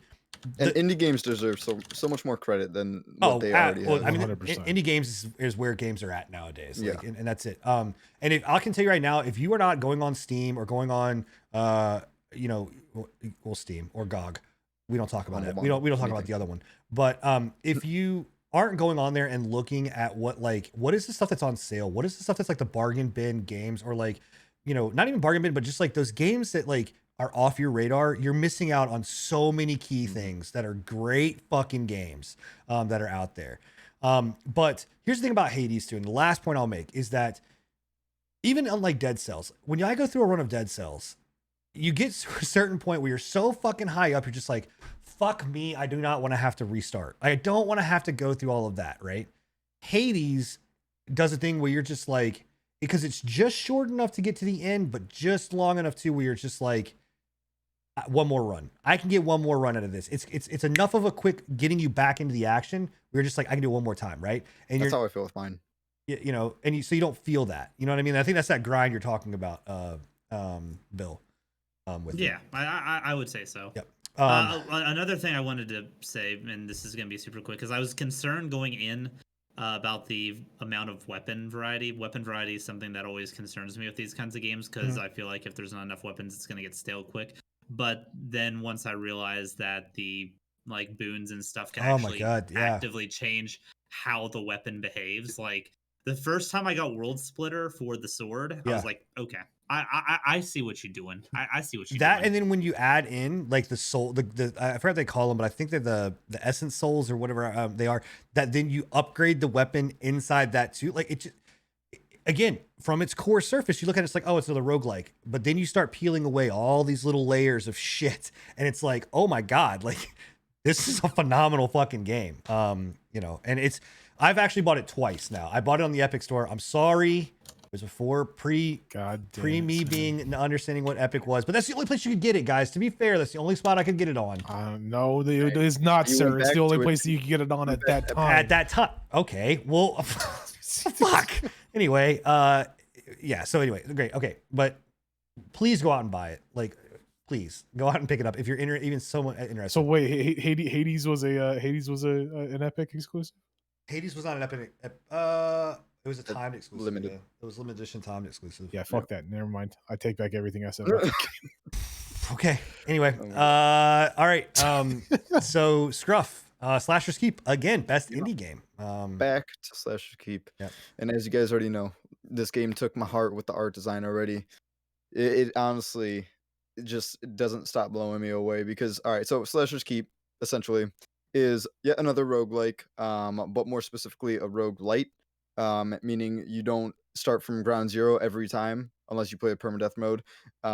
So this way you actually keep some of your stats, you keep some of your gear and whatnot. Every run you kind of progress further and further to get further into the next floors and fight harder monsters, get better loot, all the sorts. But so Slasher's Keep is a roguelite that throws you into this medieval style dungeon where you're fighting enemies trying to travel up the floors to eventually, I'm still learning, get to the top of the keep that you're in, because I believe you were thrown in there by mistake. There is some story to the game. The story isn't the major hitter of the game, but it is, you know, of course, a cool aspect of it. But the main points of this game is just the functionality and the gameplay alone. I mean, the game is a action-based directional combat system. So the way that you're pretty much attacking is, of course, from which way you're hitting them, trying to avoid their parries or parrying their attacks. You have to be on point from what direction and what side that the attacks are coming from. So that alone, combined with the art style, is actually really cool how it works, because you wouldn't expect a directional combat in a 2D art style from your point of view and the enemies, but they do it really flawlessly, and it actually feels amazing. So that's just the combat alone. That's why I love and I'm like really into this game. But there's so many other awesome aspects, and probably I'm gonna head on my favorite right now is what they call the smithy, the crafting station, where so you go throughout your levels, you can get these components that you can ultimately craft into weapons such as sledgehammers, long swords, great swords, just daggers, all sorts of weapons. And the best part about this is in the smithy you have like 5 or 4 starting, then 6 tiers of components you can put in to make a weapon. The coolest thing is you have this blueprint pretty much where you can put all these components in and you can customize your weapon to however you want it to look. So if I put a longsword in with this like nice hilt or whatever, and then some gems, I could put the gems, you know, wherever. If I want them on the blade, on the hilt, on the handle, at the bottom, you can twist, turn, overlap any kind of aspect, and however you make it, you can name it however that you make it in that blueprint, and when you hold it, it's exactly the same, and it'll have all the stats that you put into it.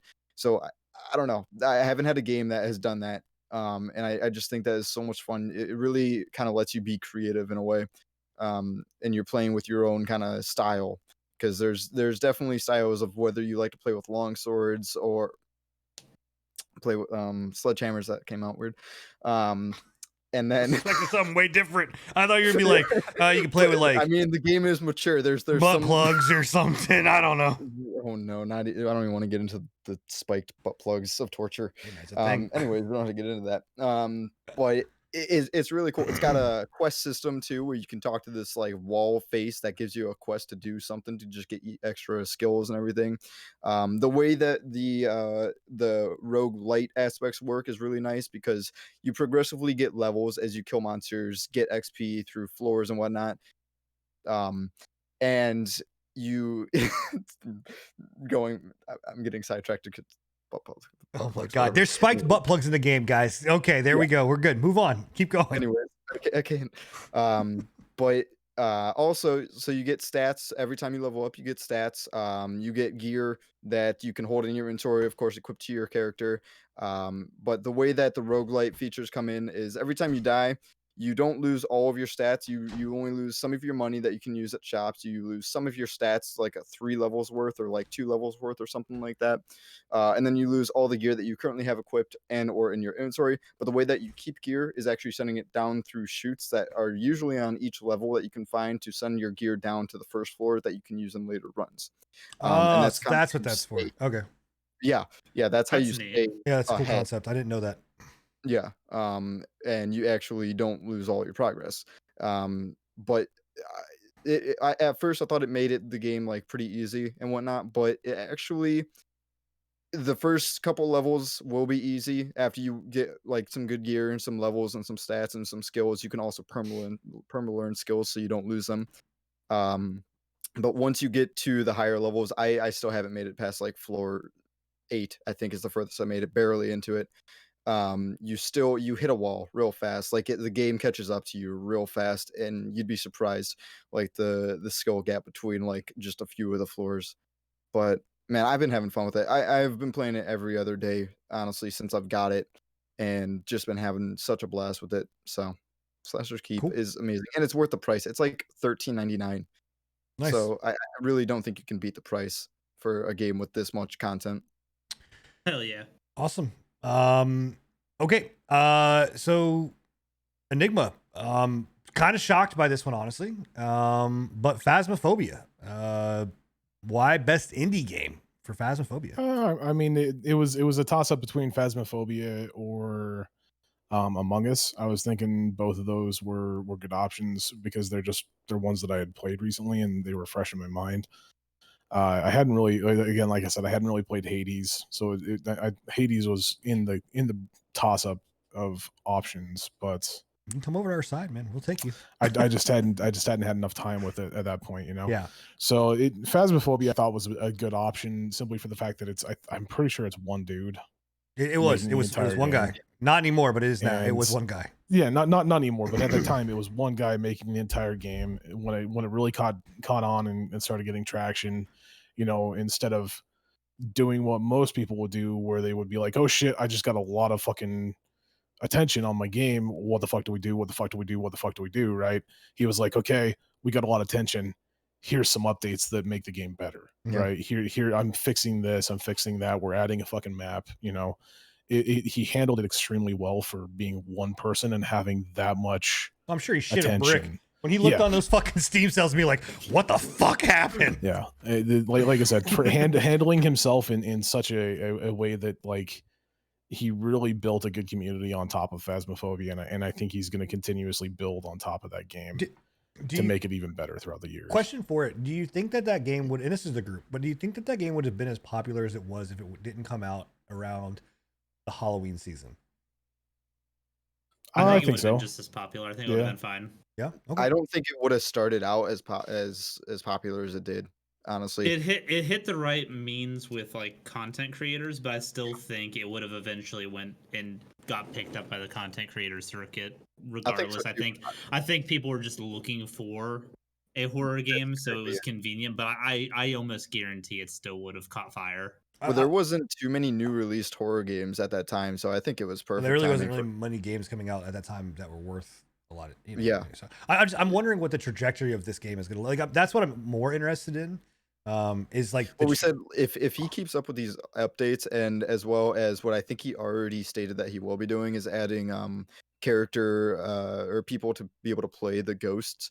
I think that'll actually really propel this game even further. Yeah, I mean, we talked about it on the podcast when we went over Phasmophobia. I think that's what it needs is a player controlled ghost to make it so that it's not as what's the word I'm looking for? I think it's just repetitive. Formulaic. Or repetitive, yeah. Well, and here's what I'll say about the game too, and I guess, I mean, this kind of moves to the next category, but you know, I think playing the game myself, like I played the game and I was playing mostly outside of VR, and it wasn't fun for me.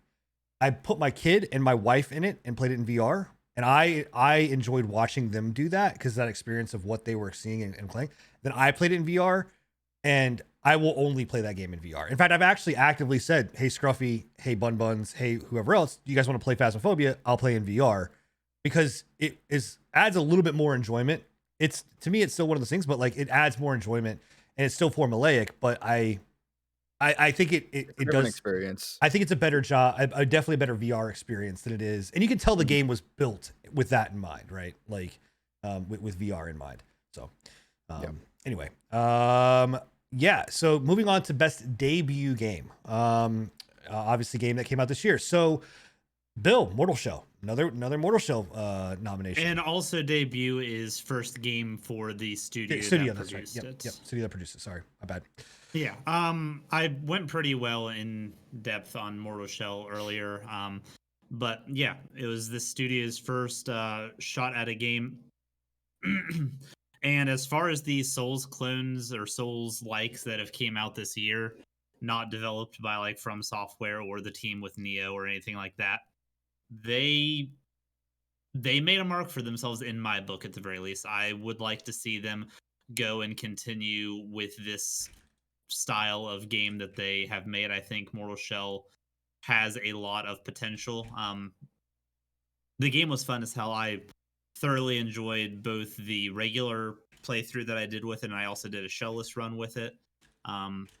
It's just a really well-made game. It was a lot of fun. I never felt frustrated or anything like that with it, like I have with some of the other Souls-likes, and I feel like that's kind of a hard spot to hit where your difficulty becomes unfair.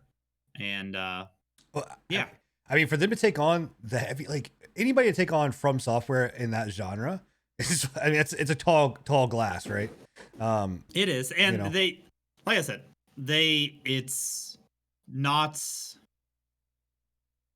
a From Software quality game, but what really is, that's their genre. They are the kings and will forever be that. But it's definitely a notable game for anybody that enjoys the Souls. Like, I think it's better than the Surge games. Personally, I think it's better than the Lords of the Fallen games.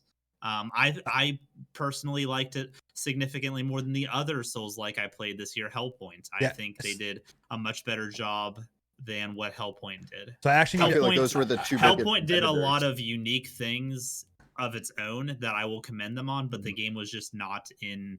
I think they needed a few more months of development to polish that game up. What killed that game for me was some balancing issues and bugs. Mortal Shell came out with zero of those issues. I did not have a single major bug that broke my immersion. The only bug that I can actually remember is a dude hitting me, and I kind of was like dead angled to him, and his character model went spaghetti armed for a second, and then he snapped back into place, and we were still fighting. So I do need to stand in real quick and say, I apologize for at the very beginning of the show when we went over best game direction. For whatever reason, my mind went to Hellpoint when I was talking about it, and some of the stuff that I made when you talked about Mortal Shell. I just want to make that autocorrection, like before anybody comes in and is like, Sin was talking about Hellpoint and jumping and all this other kind of stuff, and said he played Mortal Shell and hadn't. So I apologize as that, right? But I was curious about that. Anyway, sorry. So I just wanted to correct myself. No, I mean, Bill, I watched you play Mortal Shell. Like I said, taking on someone like this, and especially because Hellpoint took it on in a different direction, like you said, and those other games take it and take on the idea of Dark Souls, but they go off in their own little tangent. This was very much like color palette, all of that stuff. Like it was like a Dark Souls style game to a T. And I think they from what I've seen, they did a good job. And I am actually very eager to play it when it comes to PC. On like Steam. The color palette and stuff like that. Yeah, it does have a very Souls-like feel, but once you get your hands on it, the way that they did the combat and the way that the different shells feel unique from each other, because obviously there's no traditional leveling. Each shell has like different perks that you can like purchase with the XP points, but there's no like putting 25 points into strength to be able to use this. Every shell and every weapon are able to be used. It's just the combinations of those shells and weapons are where your like build, quote unquote, comes in. But the combat just, it's got the right amount of weight and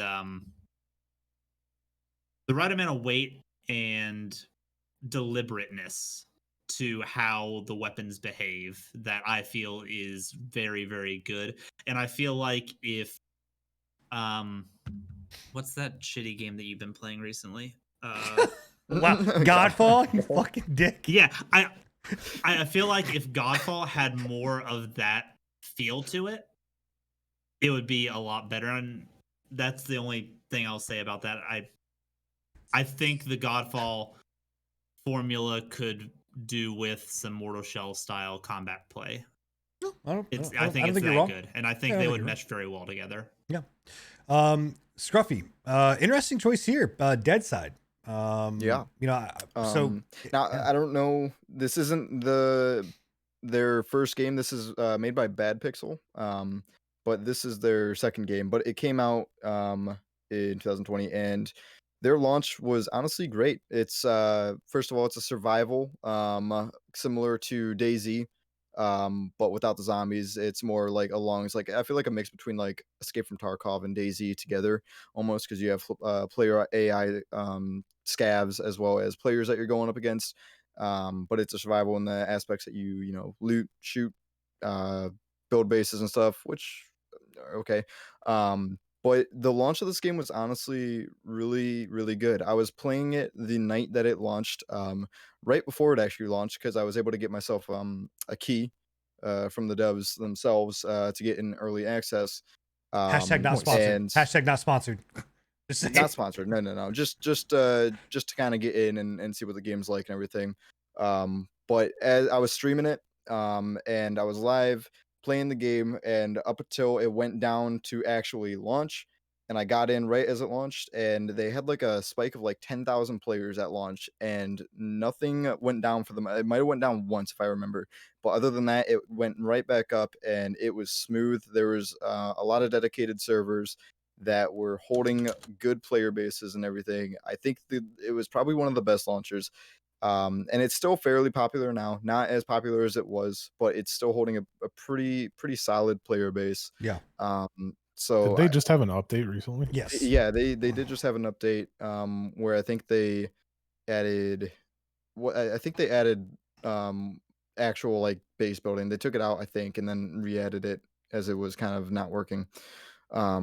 So I know the Brain's been playing a little bit recently too. Yeah, and they added, scopes, a lot of new guns, a lot of new zones and everything. I really want to jump back into it here soon. I was talking with Brain, actually trying to jump back into it because it's looking really good. But I mean, they've been they've been pretty responsive with all their updates, and their plans for this game supposedly are pretty huge. Like, this map is supposed to be, if I'm not wrong, and I'm giving kind of a wild guess here, but at least 2 times the size of Chernarus.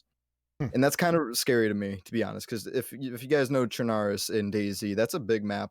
I don't know how big of a map it actually is, but it's really, really large. So I really hope they can pull it off well. They want to make a map as big as Chernarus?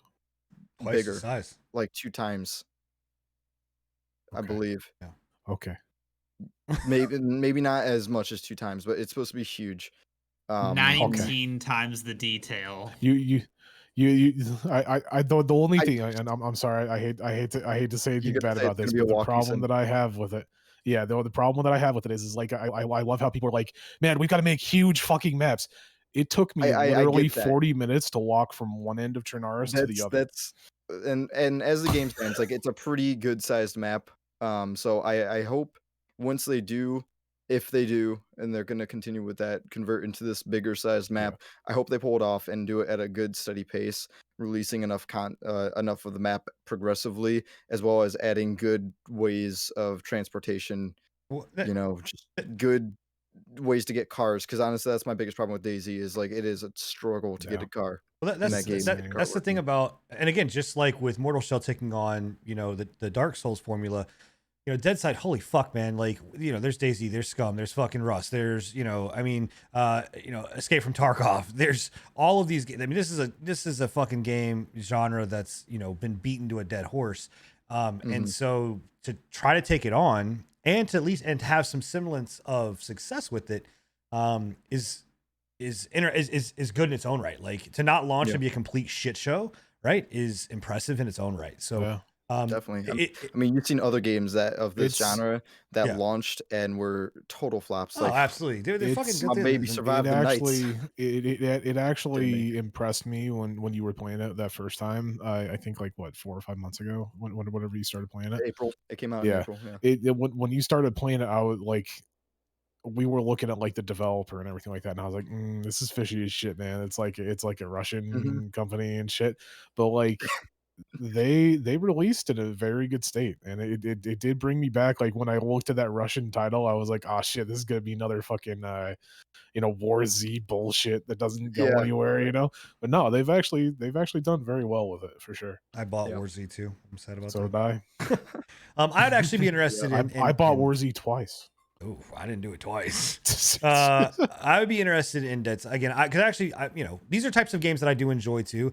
And like I said, I'm happy that they're seeing it going somewhere and progressing more. So maybe something I jump into. I mean, I think Tarkov is one of those games that's like up there. And obviously, that's not a debut game, but like, well, it will be whenever it comes out. But like, that's like one of the pinnacles in my mind of like doing something very, very cool and well, even though it's not a survival style game, like it's still different. But anyway, yeah, I'd be interested in jumping in on there. It's a cool game. So Enigma Outer Worlds, this one kind of out of left field in my opinion, with it. So why Outer Worlds? Yeah, I think I misunderstood what the debut game meant, and I'm not sure. You guys will have to let me know if I'm correct, but like, is it the first game that the company has made, or is it like the first game of the series? Because that was my biggest thing. I think it's meant to be first game that a company's made. Yeah, okay, I can well, tell. then that's probably. I can tell you. Hold on. I mean, it still kind of works in a way because it's the first actual like full RPG that they've made in a long time. I don't even know. But yeah, I can't find this. Either way, you can still go into yeah. it. We don't give a shit. Either way, I liked it because new when independent it studio released, it is was what it something. says. What's that? It says new independent studio is what the thing is, but it's fine. I mean, technically they are a new independent studio, so I mean, okay, we'll go with it. Whatever. Either way, the way that I looked at it was like Outer Worlds released. It was supposed to be just like this bona fide fuck you to Bethesda, right? And it did succeed at that, right? They released a new franchise. They released a new IP. It did extremely fucking well when it came down to popularity, and I think that most of that had to do with the fact that people were lusting after a new New Vegas, right?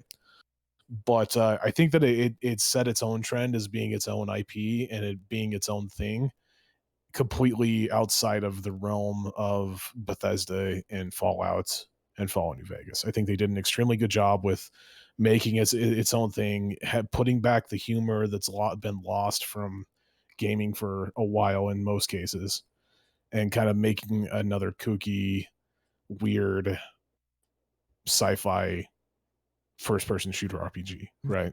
Scruffy, have you played this? Yeah, I played it very little. I've watched more than I've actually played. It feels like it'd be something like right up here because you love fucking New Vegas. It is. My computer couldn't run it very well, unfortunately. Okay. Well, and the one thing that I did like about the whole game is that like I said, like people wanted it to be the next New Vegas. I think that people were disappointed in it because it wasn't as New Vegas as people were wanting it to be, but I think that they did a very good job with making it its own thing. Yeah. I think they branched out. They kind of had their inside their minds. They were like, we need to bring back what we did with New Vegas, but we need to make it its own thing. And I think it's hard to make another game, like New Vegas. Like that's the standards for New Vegas are already set super high. So to make this game like it enough is just enough for. I'm glad you said New Vegas, because if you would have said the standards for Fallout set extremely high, No. New Vegas is that's my only favorite Fallout. I would have laughed. I would have done that. That's fun. No. New Vegas. But yeah, that was my kind of reasoning behind it, was just that, like, I think that the new franchise that they brought out was a debut of that franchise, and it did extremely well for being pretty much their first big, or their first big RPG in a long time. Also, by the way, $5. Get it for $5 through the game Xbox Game Pass. It's absolutely worth it. So, all right, for mine, again, I think this may have been a shocker for a bunch of people, but I've actually chose Phasmophobia as much as I shat on that game. I didn't shit on it. I just don't think it's fun. Although, like, in being in VR, I still think it's a phenomenal job for one. I mean, I take in consideration debut game. People have like these other games. Studios did these games, right? This is one fucking dude behind a computer, right? And made something that just captured the world. And there's not really, that I know of, a lot of stuff out there. I'm not gonna say there's nothing like it out there, because there is, but like there's not a lot that is like this, right? It's just a cool concept. I mean, it's a fucking cool idea, and I think they did a good job. I mean, look, it is what I told about it in the one above it, but hey, it's a cool concept. It's a good thing. I hope he keeps updating it. Debut game. Congrats to you, man. And you made a shit ton of money, and he hired some people. Keep fucking doing it. Make the game better. You know what I mean? Keep pushing it. So, yeah. Not to speed this stuff up, but if we go too long, Enigma is going to turn into a goddamn beast. Yeah, you guys have exactly 2 hours allotted, and you're becoming pretty fucking close. So you might, we gotta let's get it going, boys. Okay. So next category is best mobile game. I'm just gonna lump. Well, they were all 3 choices anyway, but 3 choices here was or Enigma, Scruffy, and Bill all said Genshin Impact. Of course. Yeah. You guys want to give me the collective only mobile game that I think is, like, not to sound elitist, but an actual game. Like, there's very few games out there mobile wise that aren't just like they play themselves type things. This is something that actually feels like I'm taking a fully fleshed out, like, open world RPG type thing and on the phone. Yes, it's a bit grindy. It still has those mobile game elements with the gacha system. And once you hit end game or hit like a grind point, it just does kind of become like a similar repetitive nature, but it's really good regardless. The thing that I had when it came down to that was, like, I think the reason why, and you can correct me if I'm wrong for you, but like the reason why I stopped playing it as much was just because I put so many hours into it. And I think I heavy burn myself out. Yeah, the thing with me is like, looking at that game, I think it was meant to be consumed as a mobile game. It wasn't meant to be consumed as like a standalone, even though its production quality is worth the standalone game. I think that in reality, the gameplay loop for that was meant to be consumed as a mobile game in small little bite-sized it was consumed. It was created to be consumed as an Eastern style game. I mean, that's exactly what it is. That's what it was made for. But I completely agree with what I completely agree with what you just said. Like, the reason why I personally voted for it was simply due to the fact that it's the only mobile game that I feel is worth the title of an actual fucking video game, not just like some dinky little bullshit item that I play while I'm taking a shit. Yeah, and I only did play it on PC, but I got like a lot of enjoyment out of it, honestly. Just being like, my favorite aspect was just the exploration alone, because I'm a huge fan of just exploring and finding secrets and just going around this awesome world. I mean, and the world is just beautiful. I'll tell you, the world built is really good, and it's actually got a really good narrative. Yeah. Hey, one thing that I want really quickly, and Sin, can you tell me if it is or is not a clone of Breath of the Wild? It is not a clone of Breath of the Wild. Get the fuck out of here. Go away. Not only that, is the soundtrack as well. The soundtrack is just beautiful in that game. Soundtrack was good. So everything combined together to make that game on PC alone, my experience, awesome. The fact that it's also available for mobile, being exactly everything you get there is the same. I think it takes it. I mean, that's sweet. The only thing I'll say about I wish the end game was better, and like of what the end game was supposed to be. Because again, I've not gotten an end game because I stopped playing it, but I've seen what the end game is, watching multiple streamers and content creators and YouTube videos and things like that. I just wish it's grindy. End game was better, and I wish that it was. And it's the same thing with Marvel. I want fucking reasons to play with my friends. Multiplayer. Like I need the Yeah. multiplayer stuff to be better. Like that game would have me hooked if it was for if the multiplayer stuff was a lot better. 100%. You know, Mhm. on there. So yeah. And they're making fucking like what they've made Millions of upon dollars, millions dude. upon millions upon millions, They- almost like $1 billion so far. Some shit. It's I ridiculous. think that they took 27 million or something like that to make the game. They broke They that. had that paid off in oh, the first week. But yeah, Yeah. I think they made $100 million in the first week. And they've made $600 million. They make $6 million a day. It's fucking nuts. Estimated $6 million a day. Which since just keep in mind, launch. by the way, for a game, which for a gotcha game, that's nothing. Like that's actually very low, like comparable to other games. Like PUBG brings in like $30 million a day, which is fucking nuts to me. Like it's nuts that it brings in that much money. I didn't realize that game was still like. Fuck yeah, alive. dude. Eastern games like that. I mean, I know PUBG's not Eastern, but like those type of games, do they make Call of Duty mobile brings in a shit ton of money a day. All right, boys. Cyberpunk. Call Hey, I my got it. name. All right, cool. Let's- So for me, my choice was Range Shadow. No, I'm just kidding. My choice was I've been waiting for that. I was wondering what you were doing. I'm waiting. Yeah, absolutely. Holy shit! What? Sorry, I didn't. PUBG numbers. Yeah, it's fucking crazy. So my game is actually Among Us.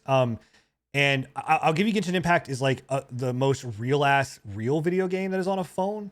But I think Among Us, for a game that was developed a long time ago, but like is a game that is so easily accessible, has taken over whatever else. Not only necessarily on the PC side, but like me and my kids and my family will hop on our stuff and play Among Us, right? You know, with our phones. And in a world like today, especially with like COVID and things like that, the ability to be able to have that just instant drop in, drop out, like, and it's free on phones, and it really is it really is a very fun game, like a party game, you know, family game. It's just great. Like Among Us, I don't think I need to explain it very much. Like it's just a really fun like social experiment, and as long as you don't get fucking butthurt over stuff, then you know take it too seriously, it's a great game. Like Right. 100%. Completely agree. Yeah, that's one of the things. Like, especially the fact that it's free on mobile. That's a game changer right there. Yeah, Mhm. and it's cross-platform between the two. So, okay, so best community support. Just so everyone knows, community support is basically what it stands for, but transparency, responsiveness, social media activity, and game updates / patches. So I'm gonna, like I said, I'm not pushing everybody, but we're gonna burn through these a little bit on the more quicker side. But Bill, Animal Crossing. What about Animal Crossing? Yeah, when COVID hit real hot and heavy, this game brought the world together. And even if it doesn't like maintain that, I think what it did for 2020 during that like real crunch time quarantine period initially, I think it's worthy of the spot just based on that alone. Cool. No, didn't bring me together. I I didn't- couldn't fucking buy a goddamn Switch because they were all fucking out of stock. I didn't want to buy a Switch and could care less about bells or whatever the fuck you sell in this game. So, cool. Scruffy, Terraria Journey's End. Actually, this was one of the ones, even though I can't stand Terraria, this was one of the ones I actually was going to put on my list. Oh wow, surprising. But yeah, Well, I mean, my 10-year-old honestly, kid loves it, and so do you. So I figure it's, you know, same mentality. It's, you know, Yeah, definitely. A little bit more mature. But not you by know, much. more than you. Anyways, Terraria Journey's End. This was their final update, so they came out years ago, but this was the end all, you know, update of the game, supposedly, allegedly. But same with Bill. Honestly, this came out not too long after COVID. I believe in April it came out. So that was like kind of the beginning of COVID. They actually pushed it to come out sooner, and then split it up into 2 parts, just so people can get that you know, entertainment from it while everything goes down. But the community support with this game for years has been endless and amazing. They've always been so good with. Journey's End was supposed to be the end, but they're actually doing more now, right? Like, they're doing more. They lied. They're like, we just can't stop. I wish Terraria they've been gonna doing be a the lot of next Final support. Fantasy. It's gonna just continue on and on and on and on and on. Maybe, but yeah, real quick, they've done great. They've always responded to their community, especially on like Twitter. They're always having fun with people. I think it's just been an awesome dev team. Really been good. This Really is the liked it. only 10 out of 10. game out there that I have my channel points to where you can choose a game for me to play. This is the only game out there that I'm terrified of because I hate this fucking game. Like I just play it so wrong. I just don't like. Yeah, I don't like the mechanics. I don't hate the game. I don't enjoy playing it, but it terrifies the shit out of me. But you're right, dude. My kid was amped for Journey's End. Like Dude, amped for Journey's End. I've been so excited for it. More than you'll ever have, Jake. Don't worry. So is it as excited as I am for Cyberpunk to be playing again? Yeah. Right now. What do you want to be doing? Cybering his punk. So yeah, No Man's Sky, Enigma, best community sport. I think we pretty much touched on it before. Yeah, I think we've already touched on it, right? Yeah. Like they from the start when they released, they went radio silent for pretty much 6 months, and then ever since then it's just been transparency, openness about the development and feedback from their player base, and they've been accepting every ounce of feedback from their player base and doing their best to make the game what it is today. So yep. Like I said, I think we talked about it earlier. Mine is Dead Cells. And so yeah, it's obviously it's on my wall for a fucking reason, guys. Like I've talked about Dead Cells in so many facets in so many different situations. But this is a game that they dropped 3 new updates this year alone, and they're about to drop their 4th coming up. And it's just one of those things where they're just constantly doing things. They're constantly talking to their community. They're constantly, I'm inside their Discord. I'm in their forums, and like Reddit posts and on their socials, and they're just constantly doing things and talking about things and adding new shit and tweaking it. And every time you sign in, it's some new addition that adds onto the game. It really is great. I mean, they just do a phenomenal job. So Dead Cells is my pick there, for sure. And again, literally, I'm not kidding you. Buy this game on every platform. It's a great Switch game. It's a great fucking console game. It's a great PC game. If it's on mobile, buy it on mobile. Like, it's a great game. It really is. Like, yeah. So, moving on. Best VR game. I think we can. Well, okay. Dreams? What is Dreams, Bill? So it's PlayStation VR, and it's that game designer game where you can like go in, develop, build up a basically build a game from like the ground up. Is that only VR? They added they added VR. Okay, yeah. They added VR this year to it, and it honestly, I don't feel like it was worth playing like pre-VR, but I feel like actually being able to like VR get in there, really get down to the nitty-gritty on that like game design type stuff. I think it takes it to the next level in a way that a lot of VR games don't. Like even with like, I know you 3 all said Boneworks, and Boneworks is very innovative in similar ways with the way that it manipulates the VR to spoilers. Damn, bro. But yeah, I think it does similar things to that, but in a different direction. Plus, those games that some people make some really fucking wicked shit. Like there's an Avatar: The Last Airbender game that somebody made in Dreams that like takes the very first episode and turns it into a game, and it's really, really well done. What the stuff people can do are wild. Until you started explaining what Dreams was, it completely skipped my mind of what that game was, and then it reminded me of like I think that game doesn't get enough credit for what it does because it came out and then just kind of like went off in its own thing. Because I now looking like you talking about makes me realize like some of the games I have seen that people do in that and the creativity that people have done, and it really is like very impressive. So I know for a fact that recently I was looking at one, they're trying to bring in the rule set for 5e D&D and make that'd be awesome, like 3D D&D game that you can completely customize. That would be dope. Yeah, that would be great. That'd be great. I thought you were just talking about dreaming, to be honest, Bill. No, I was like, I guess that's kind of dreaming, boys. Reality. The only downside to it is it's PlayStation VR exclusive, but maybe we'll get it on PC. I think it's definitely worth mentioning in that vein. Well, so Steam supposedly is supposed to be allowing, quote unquote, I don't know if it's true or not. Is Scruffy's camera going to shit for everybody else too, or is it just me? Everybody's camera's going to shit. Yeah, I was gonna say everyone is. Oh, mine and Bill look great. You look Discord's time pooping. All right. Anyway, is supposedly Steam is going to allow PSVR on their Steam stuff as a compatible headset. I don't know how it's going to work. I don't know. I'm just saying, maybe happening. Maybe we get dreams. Maybe we get dreams. Sony's probably not going to allow that. Yeah, I don't know. So we all did pick Boneworks. One Sorry real quick. for the spoilers, Thanks, Bill. guys. Yeah, one quick thing I will say, and I really have said this, and I think especially Bill's channel will admit this. I really need Dead by Daylight to make a fucking VR version. Like, please let that, like, please put that in the works to be like, I know your game's jank and there's some fucked up issues and there's a lot of crap that goes on with like Dead by Daylight that's already janky enough. But I would love to do that game in VR. That would be fucking great. I don't care, Scruffy. I don't give a shit. Anyway, so we picked Boneworks. I think we can all, I can pretty much sum this up by just, I'll let you do it. Again, I've said it before. It's a game that you literally, they just tell you, exist in the world, go, solve it, play it, be in it, do it, fucking whatever you want. Like, and the literal shenanigans that happen and just the humor. I spent fucking how long in that stupid gift store buying you guys fucking items?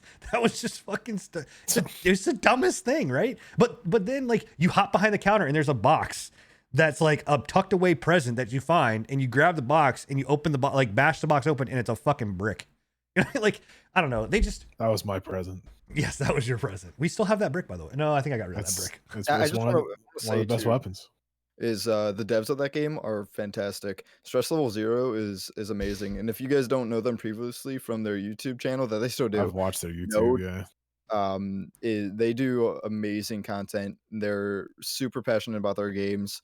So I would definitely check them out. They're sweet. And there's a zombie mode, a horde mode, and there's like a bunch of mods that are open for that game too. Like it's like I said earlier, the one thing that the one thing that made me want to pick this game as the best VR game is it just comes down to the whole being able to shift your hand across the entire fucking weapon, like the weight system that it has, where you can like shifting your hand across that crowbar. Yeah, you know, it slips. Yeah. You know, boo boo. Well, it's just, it's just one of those things where I was like, damn, that's like 20 years in the future, and we have it in a game now. And also like the thing too, which it doesn't do it all the way. It doesn't recognize arm, obviously, because I don't have any way of like doing a VR arm unless I have a suit. But if I pick up a box and it has like a crate and it's got a hole in it, I can take my hand and I can go and if I don't do it right, like if I don't, whatever my finger, I can go right through it and then it will sit on my wrist. Like, to me, that's just like, right? That's just like one of those things of being like, I'm in a video game. This shouldn't be happening, but it is. And like, I can do it. Like, it's cool. The other one that really solidified it was me watching you, I think it was last night, where you put a fucking trash can over yourself and it was blocking the attacks. That was hilarious. It was great, dude. It's just, like I said, honest to God, if you buy a VR and you can play on PC, you need to buy Boneworks. It's $25. It's worth every fucking penny that it is. It'll take you a little bit of time. It took me some moments. I do recommend playing it seated first so you can get used to the motion and then do standing, because otherwise I got motion sick like a motherfucker. But now I don't like playing it standing. It's great. You need to play it. It's awesome. Next game is innovation in accessibility. And so what this is basically exactly what it sounds, finding a way, a medium for it, adding, new features that push the boundaries when it comes to technology and helping games being played and enjoyed in a wider audience.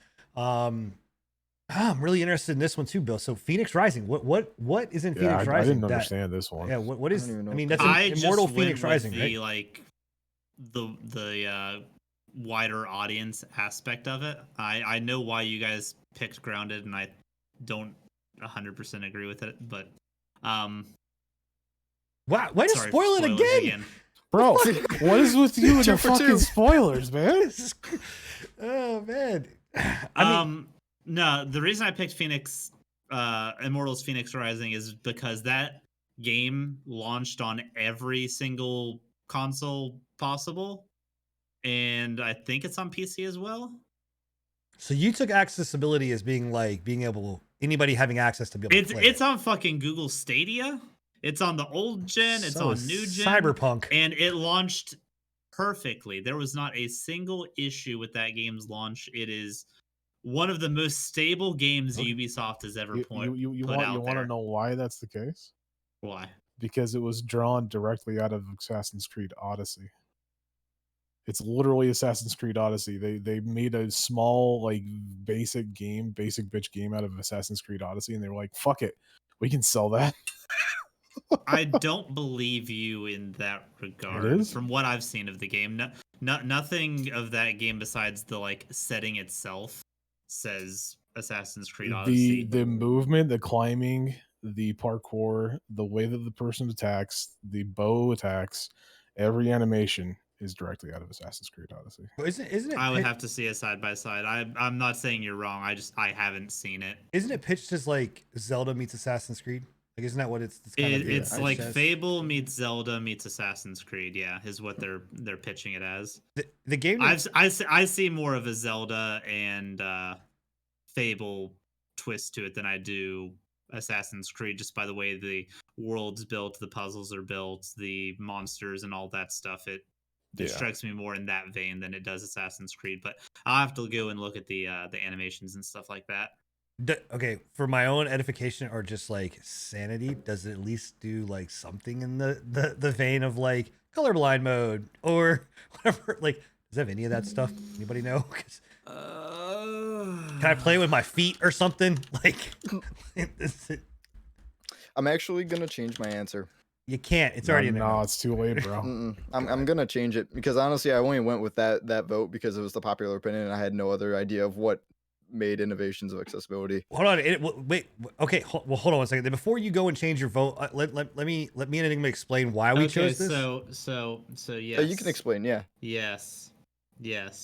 So it has a audio slider that allows you to zone in on the different audio layers within like the audio design. So you can zone in on voice, you can zone in on like environmental, you can zone in on enemy noises, stuff like that. So it lets you like determine what is most important for you to listen to. As in like a volume slider, like I could just turn off voices, like in other. No, like I don't know what it means. A bit more in depth. Yeah, it's I don't know. The way they're explaining it is more in depth than that. Okay. So I'm actually gonna go next because I'm actually changing my answer to Minecraft, as it was pointed out in chat by a nice dog. This totally skipped my mind. I totally forgot Minecraft even did this. They actually made it accessible for a deaf audience. They added closed captions to the game, which are also direction based. So tell you what direction these sounds are coming from, down to any sound in the game. They added closed captions for every single sound in the game, as far as I know. And I mean, just simply, that's awesome. That really widens the range of, for a deaf audience to play that game. So I just, and they added ray tracing. And honestly, I think that's, to me, more important than what Grounded did. But Grounded, taking it to use, and did awesome stuff too. There you go. Yeah. So, yeah, I think Grounded just did so. It's a game about being in a bug world, right? And if you have arachnophobia or you have like fear of spiders or bugs or anything of that nature, you can't play this game. But it's a really cool like little survival game, and it's different in my mind. Like the thought to pop in to go, I'm gonna make a feature that allows people that are deathly afraid of spiders to still play my game. Like that to me is just, I don't know. It's weird. Like it's so next level of thinking when it comes to that. Like every game is like, okay, cool, colorblind mode or whatever, right? Like this to me is just like, I'm thinking about an audience that would not even be able to touch this game, but I want them to be able to do it and play it. Like that's fucking cool to me. It is cool. I wish they would have done it better, is my only issue with that. How did they play it out? I don't actually know what they did. It literally low reses the spider. Yeah. It takes legs away from the spider, and by end, if you like turn it all the way, like the arachnophobia meter all the way to it's just two orbs approaching you, no legs, no nothing. Yeah, so but that's still, I mean, I'm not saying it's great. I'm just saying it censors it in a way, but I see what you're saying, Bill. I would also say, like, that's not the only reason why I initially gave Grounded this, they actually do have more than just the Yeah. arachnophobia fucking thing. They have the colorblind mode. They have the larger text for the UI and everything oh on boy, the screen. I want more colorblind modes. They have a README where you can, when it's enabled, the game will narrate around allowed text for anything on the content on the screen elements.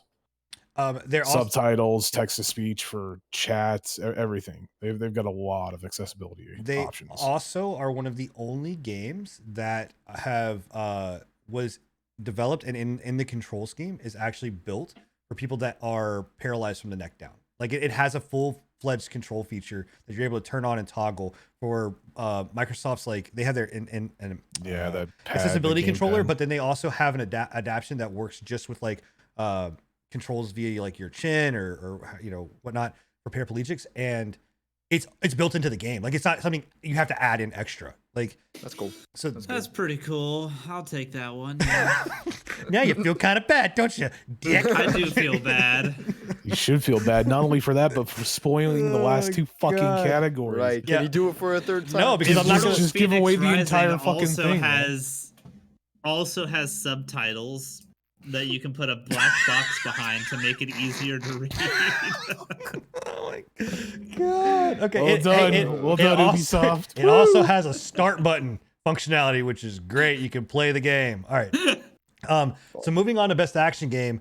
I'm gonna go first, so this way it doesn't get ruined by Bill. So my you said Hades. Why'd you say Hades? Motherfucker. My best action game is Hades. Degrading. We're slowly degrading. Yeah, we're just going into slowly because we're past our time. We're like gremlins, bro. You can't go past a certain time before we start transforming. Best action game. So much to do. No, we're gonna burn through these. Hades. I've explained it enough, guys. Go play Hades. It's an amazing indie game. It's an amazing roguelike. It's an amazing action game. It's phenomenal. Enigma, Monster Hunter Iceborne, Monster Hunter World Iceborne. Yeah, man. Monster Hunter World. Like do I even need to say anything more, man? Do I even need to say anything more? Like it is in the essential like bare bones of the fucking game. It's an action fighting. It's not a fighting game. We'll not push it that far, but it is essentially an action RPG monster hunting game. Like it's the entire fucking basis of it. Did Iceborne come out this year, or did it not come out? Iceborne did come out this year. Yes. Okay. Well, I know it came out on PC for sure this year. Yes. Just didn't know if it came out to. But it's the epitome of action to me. Like when I think of action, an action game, I go to Iceborne or Monster Hunter World in general. So it came out September 16th, 2019 for console. Whatever. And I'm just correcting chat. Some people in chat and PC this year. So I'm okay with allowing it to slide. We've let other stuff slide. I'm okay with letting that slide on this in this front. Like we had an early access fucking game. Yeah. I'm good. No, we had Among Us, which came out 3 years ago. That was and it's just now gaining popularity. Yeah, it's good. Yeah. It's good. This is why we're the real Game Awards. Right. Show credit to where credit is due. Yeah, and also too, they update the shit. They do so many fucking things with Monster Hunter World, like cross collabs, cross things. They did something with fucking Final Fantasy, like 14 or 15, whatever else with Noctis and it's nuts, dude. They're it's crazy what they do. And they're making a goddamn movie, like for fuck's sake, like. Oh yeah. Don't get me started on the movie. Hey man, I heard the movie's supposed to be really good. I heard it's supposed to be good. No, it's not. It's got Mia Jovovich in it. It's already out. It's bad. So did you watch it? No, it's not out yet. Scruffy came out with Gunfire Reborn. Yeah. Awesome roguelike game. Just to hit it fast, it's a FPS roguelike game. It's got awesome characters. It's got a lot of the gunplay in the game is actually a lot of fun. I've enjoyed it a lot. It's got a lot of replayability. And it's I don't know, it's just a fun action game. I've played through it many times, beat it a couple times, and it doesn't really get stale. Yeah, it's a co-op roguelike shooter, first person shooter game. Where there's a lot of different build variety games that I watch you guys play that I'm like that seems like a fun game, but I'm never willing to actually buy it because I don't know if it's something that I would like. It's a good price though, honestly. I think it's still like $12.99 or something like that. That and they're updating it constantly too. They're bringing out new stuff or whatever else. There are some bugs that are still in the game. Big updates. But I think it's still early access, if I'm not mistaken. I don't think it's. I Yeah, don't think it's full I release think it yet. is. Or Um, no, I don't think it is. did it go full? I think I checked. Oh. And Bill said Crash Bandicoot was his game. We're gonna move on because he doesn't get a chance to talk about what. No, $11.99. just going. Why Crash Bandicoot?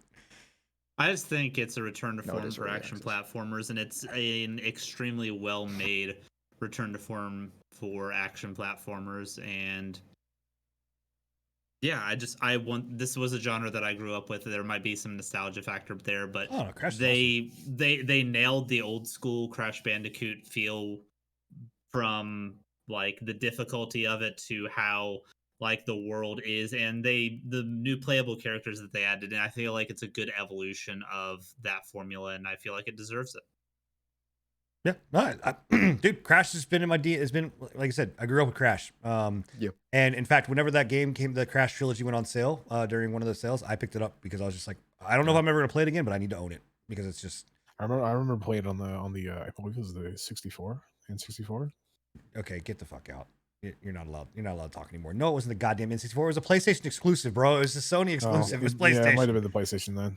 Fucking I PlayStation. can't remember, dude. I had an N64, and then like PlayStation was the first actual like console other than the hand-me-down N64 that my brother had, and the hand-me-down Atari that I had. So give me a fucking break.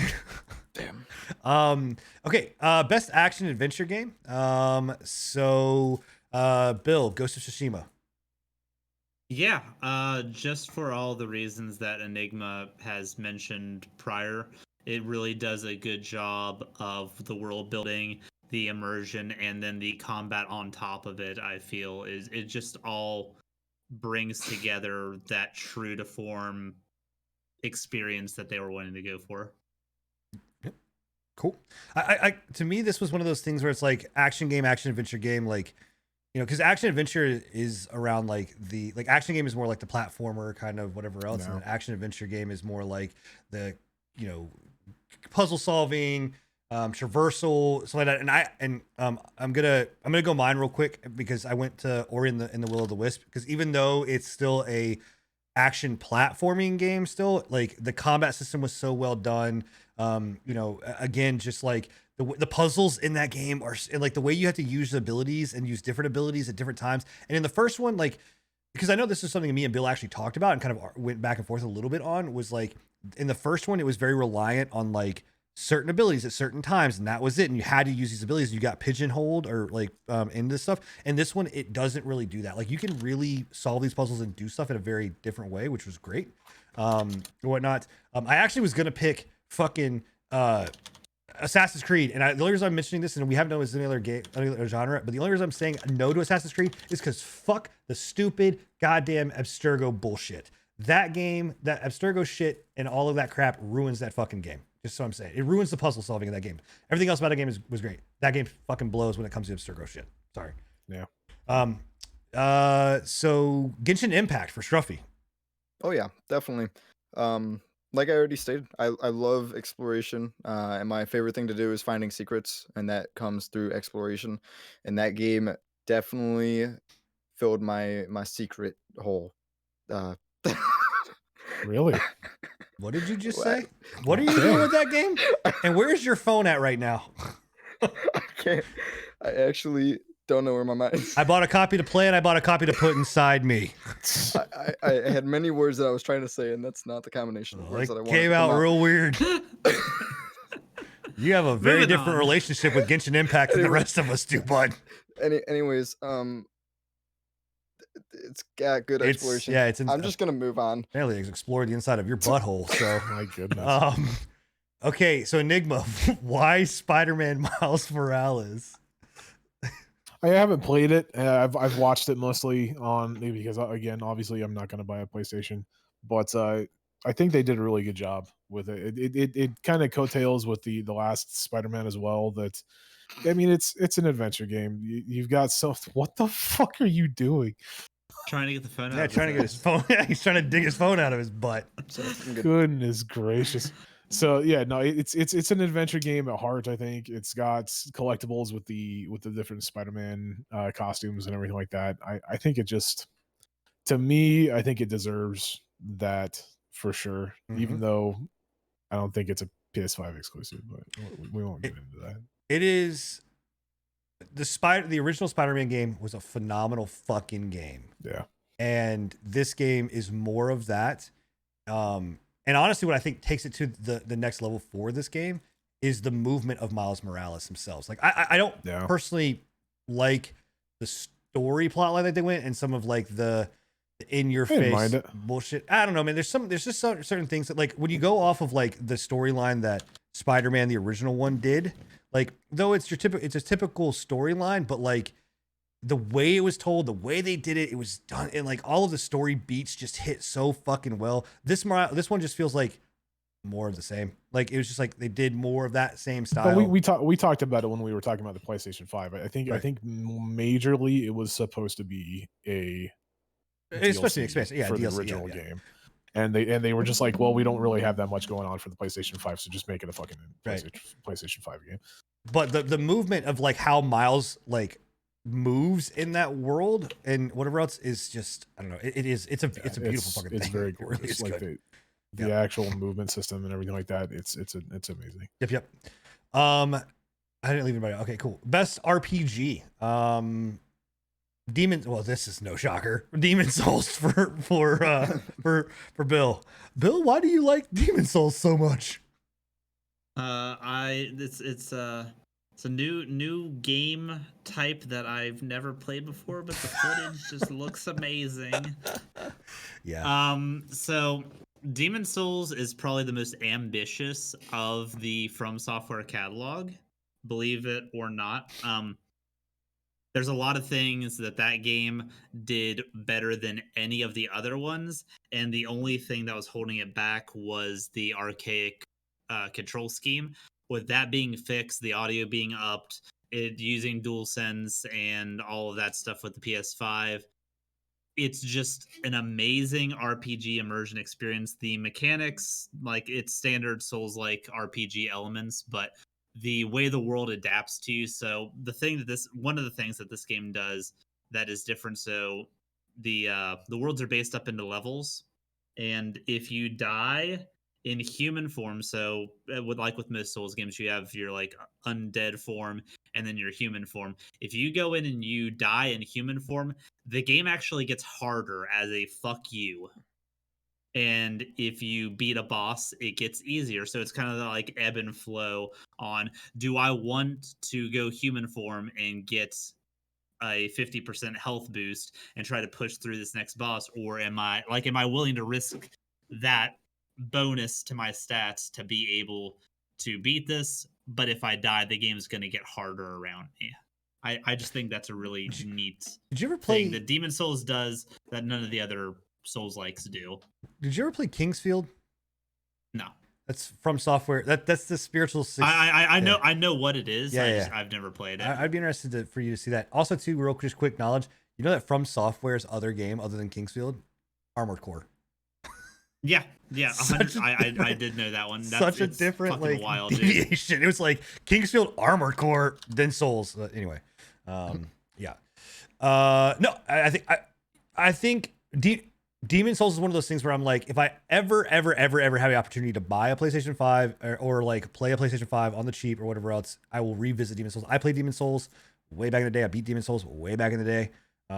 But it's a beautiful. What they've done with this one is fucking gorgeous. Like, at least from an art perspective, it's fucking gorgeous.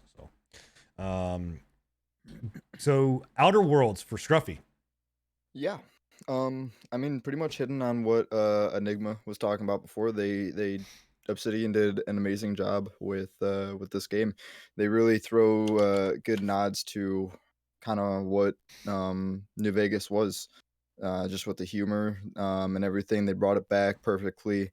The characters and everything are really cool. I mean, I didn't personally play this game, but I have seen much on it. I've watched a lot of playthroughs of different parts and streams of it. I just think it's a really well made RPG, and I'm definitely excited once I can to jump into it myself fully, because I will be eventually playing through all of it myself. That'll be a lot of fun, I think. Nice. But gotta give big shout outs to Obsidian for that one.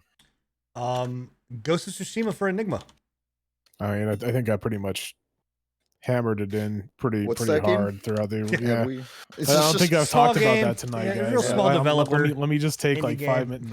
No, it says everything for itself, right? Like the combination of the narrative, the combination of the art style, the combination of the mechanics that they have inside of it, including the actual fucking RPG mechanics, I found were enjoyable. That's really all I can say about it that I haven't already said about it. So for me, Baldur's Gate 3. And again, very early access game. Yeah, right, or whatever else. But in my mind, out of all of these games that are here, Yeah. Huh?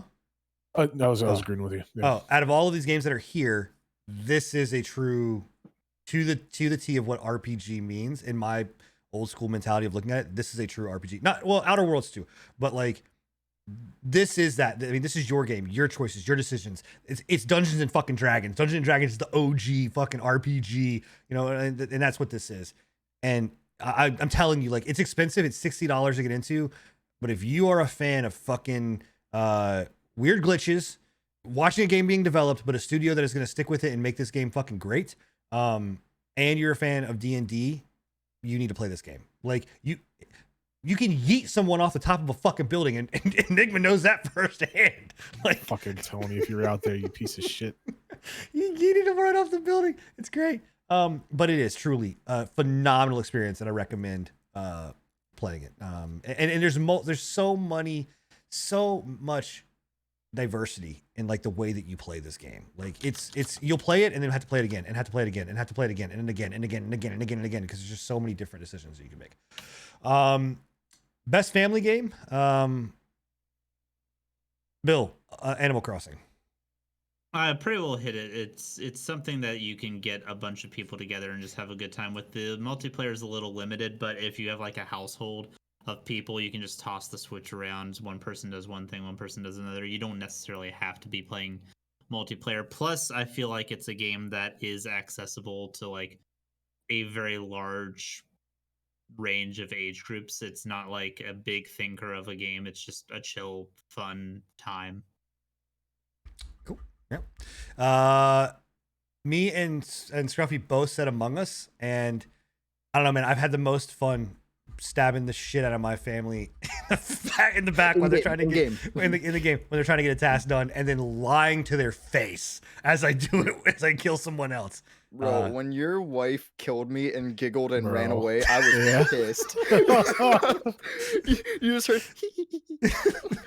What kind of bullshit is this? Oh my god, dude! It really is. And again, there's a VOD of me and Scruffy and Enigma and I think Plagued and myself and my wife, like all playing this game. And my wife played off so well of like not knowing shit, whatever. And it's just she played the dumb card too well. Yeah, and it really is it's a phenomenal family. As long as you play it and you don't just go crazy and take it too seriously. Yeah. It can be a lot of fun. Yeah, it really is. And I would love to get a community game again with Bill's community and us all playing. So would I, man. I actually legitimately had a ton of fun when we played it the last time. Yeah, and it just boils down to what you just said. Just don't take it seriously. Like have fun with it. Don't take it seriously. Don't take offense about shit. Just fucking play the game. It's a game. 100%. Why you have to be so mad? And if there are people that are asking for honorable mentions, don't worry. You get a section at the very end to pick what category in a game that you want to mention, and we'll go through it. And then Minecraft Dungeons. This is another one that I actually went and I was like, man, it's hard not to pick this one too. That's a good one. Yeah. Enigma, I mean, the biggest thing with this is like it just comes from my experience. I have a nephew. He's 6.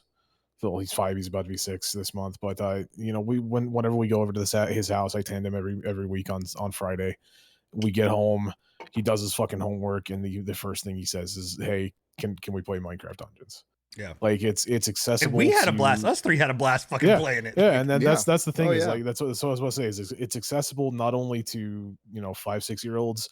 It's easy enough for them to play, but it's also challenging enough for a 30-year-old like me or Sin or somebody that is used to being able to play games at a higher level. Yeah. and it's just accessible all around. Yeah, We need to go back to that and- game too, man. We need I to know go the back. DLC Yeah. came out too. Yeah, I'm excited to go back. I was super surprised with how well that game played. Yeah, Honestly, so as was an I, man. ARPG, it translated Minecraft into an ARPG like really well. I was like, whoa. Yeah. Bill, you all right down there? I know it's getting late, bud. we're pushing through. All right. I'm feeling I'm it. getting Today. sleepy. All right, we're gonna push these last three. I didn't last, drink a G Fuel. last 4 categories real quick. Baby, need a G Fuel. All right, Super so sad G. I'm just gonna I'm real quick just so we can kind of hurry this up and finish it out. The last category and the very first category or the game of the year category is where we'll talk. These other ones I'm just gonna name them, and if you have something you want to say, speak up and say. We cool with that?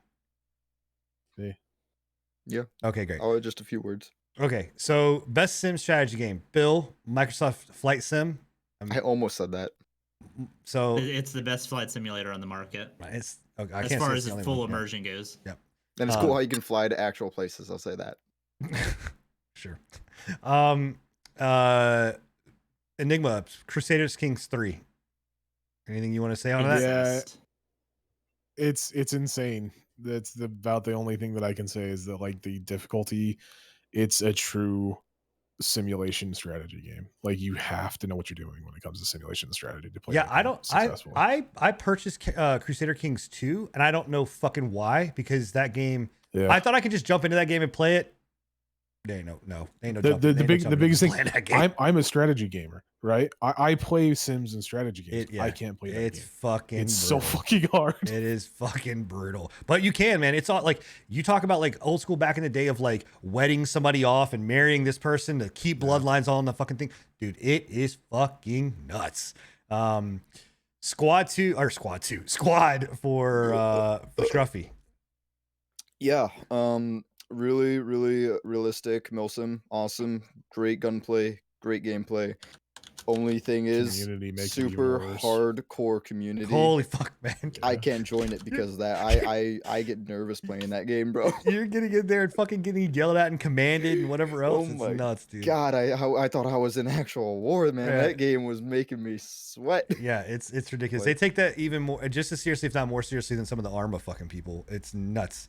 Arma could be a lot more laid back. I love Arma. This but was that's for not reason. that. This squad is all serious all the time. Yeah. But it just went full release this year, and I think it was it's a top notch Milsim. So I just gotta say for this next one, I am shocked that you Really? voted this. Yeah.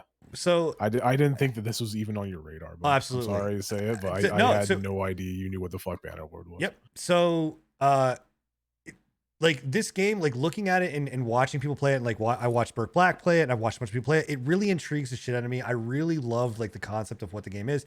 It really is one of these games where it's like, it is a old school fucking like down and dirty mill sim of like, you know, back in the day, warfare, and like it reminds me again of Crusader Kings. It's like one of those things where like I would love the idea. I would love to be able to get into it and play it, but I do not have the fucking mental bandwidth to do it. Like, and watching them play this game, I would say the Mountain Blade is a lot easier to get into. oh, it absolutely than is, but it's still one of Crusader those things where I'm just like, I can't do it. Like, I just can't. And but watching them play, like some of the like the details and the things that you can do, and like watching them like zoom fucking so far in on the troops. I don't know, man. It was just Mountain Blade 2 Bannerlord was just like I was just watching. I was just kind of sitting there with my jaw open, just blown away of being like, and it's not even this is done. It's fucking in early crazy. access. Yeah, and It's like not even finished. right, and they're still doing more and more to it, and I'm just like, like again, mind blowing to me of being like, oh, this is fucking insane. Like this is just a crazy level of strategy game, sim game that I think is really good and done in a way that like, yes, it's still accessible where Crusaders Kings is not as much accessible, but it's still like a fucking wow. This is crazy to me. All right. Best MMO. Bill didn't even fucking put anything down. He's just like, I don't even know what this fucking is. Or I mean, yeah, I don't know what obviously- that game is, but what is that? Yeah, what is this a new one? Is this a new I MMO? put down, what is this genre you speak Yeah. of? I have So what's that about? maybe like 5 hours total in MMOs as a whole, so I don't feel like I can properly. If Dark go Souls for made anything in if this. From Software and made a Dark Souls MMO, would you play it? Yes. Maybe Dude, if it, 100% he would. I'd have to see it. Bullshit. You'd play it. I'm calling bullshit. You'd You'd play play it 100%. So these are all, I think, except pretty self-explanatory. Enigma, Final Fantasy 14, Shadowbringers. I mean, your Final Yeah, Fantasy it 14. didn't release in 2020, but you know, it's. Well, I think you it's just say Final literally Fantasy I don't 14. think- I mean, it's I mean, either did MMOs either in did 2020. What are those? yeah. What is an MMO in Yeah. 2020? Is there one they It- released that it- was? It didn't release in 2020, like I said, but you know, I think that in actual MMOs, it had the best release for a DLC out of MMOs in the past little while. And I know that people will say, you know, what about World of Warcraft? Anyone? No, thank you. Guild Wars 2. Yeah. I mean, personally, like I said, what is an MMO in 2020? I personally don't have any MMOs that I enjoy right now. Guild Wars 2 being the only one that I go back to occasionally, just Gorgon. to fuck around and everything. I mean, Gorgon, but Did they? I don't have as much time in Gorgon that I do as Guild Wars 2. So Did we just it's put it's a this good game for me to go back to every once in a while. Did we just add Pretty this good. category for no reason, or I didn't even see it on the list of the Game Awards show? I thought. No, I Did think you? I think that I pulled this. I pulled most of these categories off of a site that put them down. And Oh, thought, I was like, I'm not seeing this, and I'm like, what MMO did they say was going to be fucking number one? Yeah. yeah. But yeah. So for me, it was World of Warcraft Classic. Like not. A game that came out 10 years ago. Hey man, Try 14. there's Yeah. not the. Well, actually, I don't like retail. I think retail is dog shit. I think that classic is the way to play WoW, and I like classic. I like the difficultyness of it. I like all the elements that are there as soon as you start. And I think Burning Crusades is going to be phenomenal, and they're doing Naxxramas right now, which is awesome. And we're going to probably get Wrath of the Lich King, and they're going to hopefully fucking stop. And if they don't, I don't know. Probably not. Maybe they won't stop. It's Activision Blizzard. They want money. I don't know. But I'm just saying, I would rather put my time in Classic, and I'm enjoying the shit out of playing Classic casually than playing fucking current WoW. It's not about me being an old man. Current WoW sucks. Like it's not an MMO. It just sucks. So whatever. It hasn't been good since Legion. In my opinion. Just my opinion. Yep, moving on. Best multiplayer game. So Rainbow Six Siege is it specifically Neon Dawn, or is it That's the name of the newest season. okay, but that is like, if you had to say, like, if it wasn't Neon Dawn, if that didn't come out, would it have still been Rainbow Six Siege? Yeah, it still would have been. I just think this most recent patch really like rekindled my love for the game, and like it's been improving steadily all through 2020, but this is the best that the game has felt in a very, very long time. Like it's 100% solid right now. We've had minimal issues on anything. The game feels great. The gunplay feels like responsive. It feels like I haven't had any issues where I feel like I'm dying around corners. I know they've changed their servers recently too, so the new servers are holding up really well as long as I can get into a match. But that's besides the point. Once you're in, it's just fucking solid, dude. It's the best FPS experience out there. I will continue to say that until they ruin it, because Ubisoft. Okay, well, I disagree on that front, but we're good on that. Scruffy, Escape from Tarkov. Yeah. I mean, I've got a big love for this game. A little bit of a little love hate kind of, just because of how much this game will crush your spirits in a second. But awesome game. I just really wanted to give it credit somewhere, because they just do really good updates, and they really are they're really good with this game. I mean, it's a competent shooter, and it really will make your adrenaline pump. I think it's probably one of the best shooters out there right now for me. I don't play it right now, but I'll play it next wipe. Yep, same thing. Next wipe, I'll be all in. It's a phenomenal game. It's just very different than within any other game that's out. Like as far as multiplayer games that are out there. And that's good. We need different. Yep. Sorry. This one really shocked me. Enigma, Call of Duty, Black Ops Cold War. Like, To be completely honest, this was a Hail Mary. I could really give a fuck less this category. okay. He did, because because I- Ghost of Tsushima co-op wasn't out yet. Yeah, because I was just like, I mean, what fucking multiplayer games have released in 2020? I mean, there's been a there's lot of few, multiplayer but games none that have that I've released been in really great 2020. about. Yeah, but there's not been really any that I've really been like, oh, I have to play that fucking game, right? Call of Duty Black Ops. I watched you play it a little bit. I thought it looked good. So I mean, Honestly, again, I'm not like this huge fucking Call of Duty like, you know, fan nerd, whatever else, but I think it's good to get in there and be like, I want to shoot some shit. I want to fucking just go in, Yeah. shoot it. It's competent. It feels good. It's Call of Duty. It feels better than what I think the Modern Warfare did, and the zombie mode is really fun. So yeah, I think it's Can I throw an honorable mention in here? yeah, sure. Pokemon Sword and Shield. I think the multiplayer aspects of that game are some of the best aspects of that game. The max raid battles and stuff like that. I feel like they've done multiplayer in a Pokemon game really right in this particular installment. As flawed as the installment is, the multiplayer is like I wish they would have done choice. I wish they would have done along the lines of like Temtem though. Like I've been playing Temtem and actually been enjoying Temtem quite a bit. I wish they would have added some elements that like Temtem has, like it making it feel more MMO. Like Pokemon is built for an MMO, in my opinion, and I think that it would have been so much better if they would have just been like, let's lean into that versus like I think the max player raids, like the ending raids, are fucking a phenomenally like brilliant idea. I just wish that the actual game itself would have been more MMO. I just wanted to throw multiplayer- that in there because I was tossed up between Rainbow Six Siege and that. The best multiplayer Pokemon game is Pokemon Go because it actually makes you play real life multiplayer. Dude, Pokemon But Go. COVID. Pokemon Go fucking is No. intense, dude. People that play that game are fucking crazy about it. That game was fun when it first released. That It's first ridiculous. month actually was awesome. It's Won't lie. ridiculous. So for me, Baldur's Gate 3.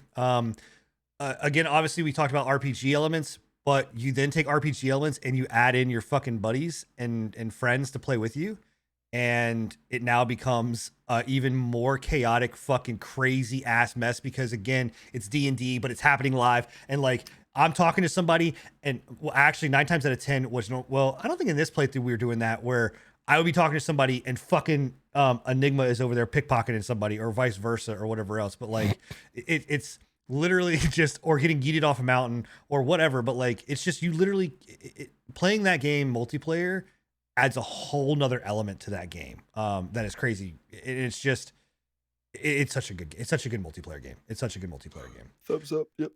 So all right, guys, this is the time, chat.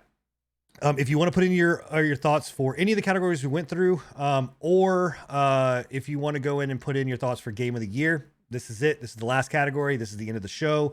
This is going to be the big one. So put your thoughts in. Again, best multiplayer, best MMO, best sim strategy, family game, RPG, action adventure, action game. We're not doing that one. VR game, community support, mobile game, debut game, indie game, ongoing game, performance, audio, music, art, narrative, game design, or game direction, or game of the year. So, game of the year. Everybody's fine with where they're Last at, of right? Us 2.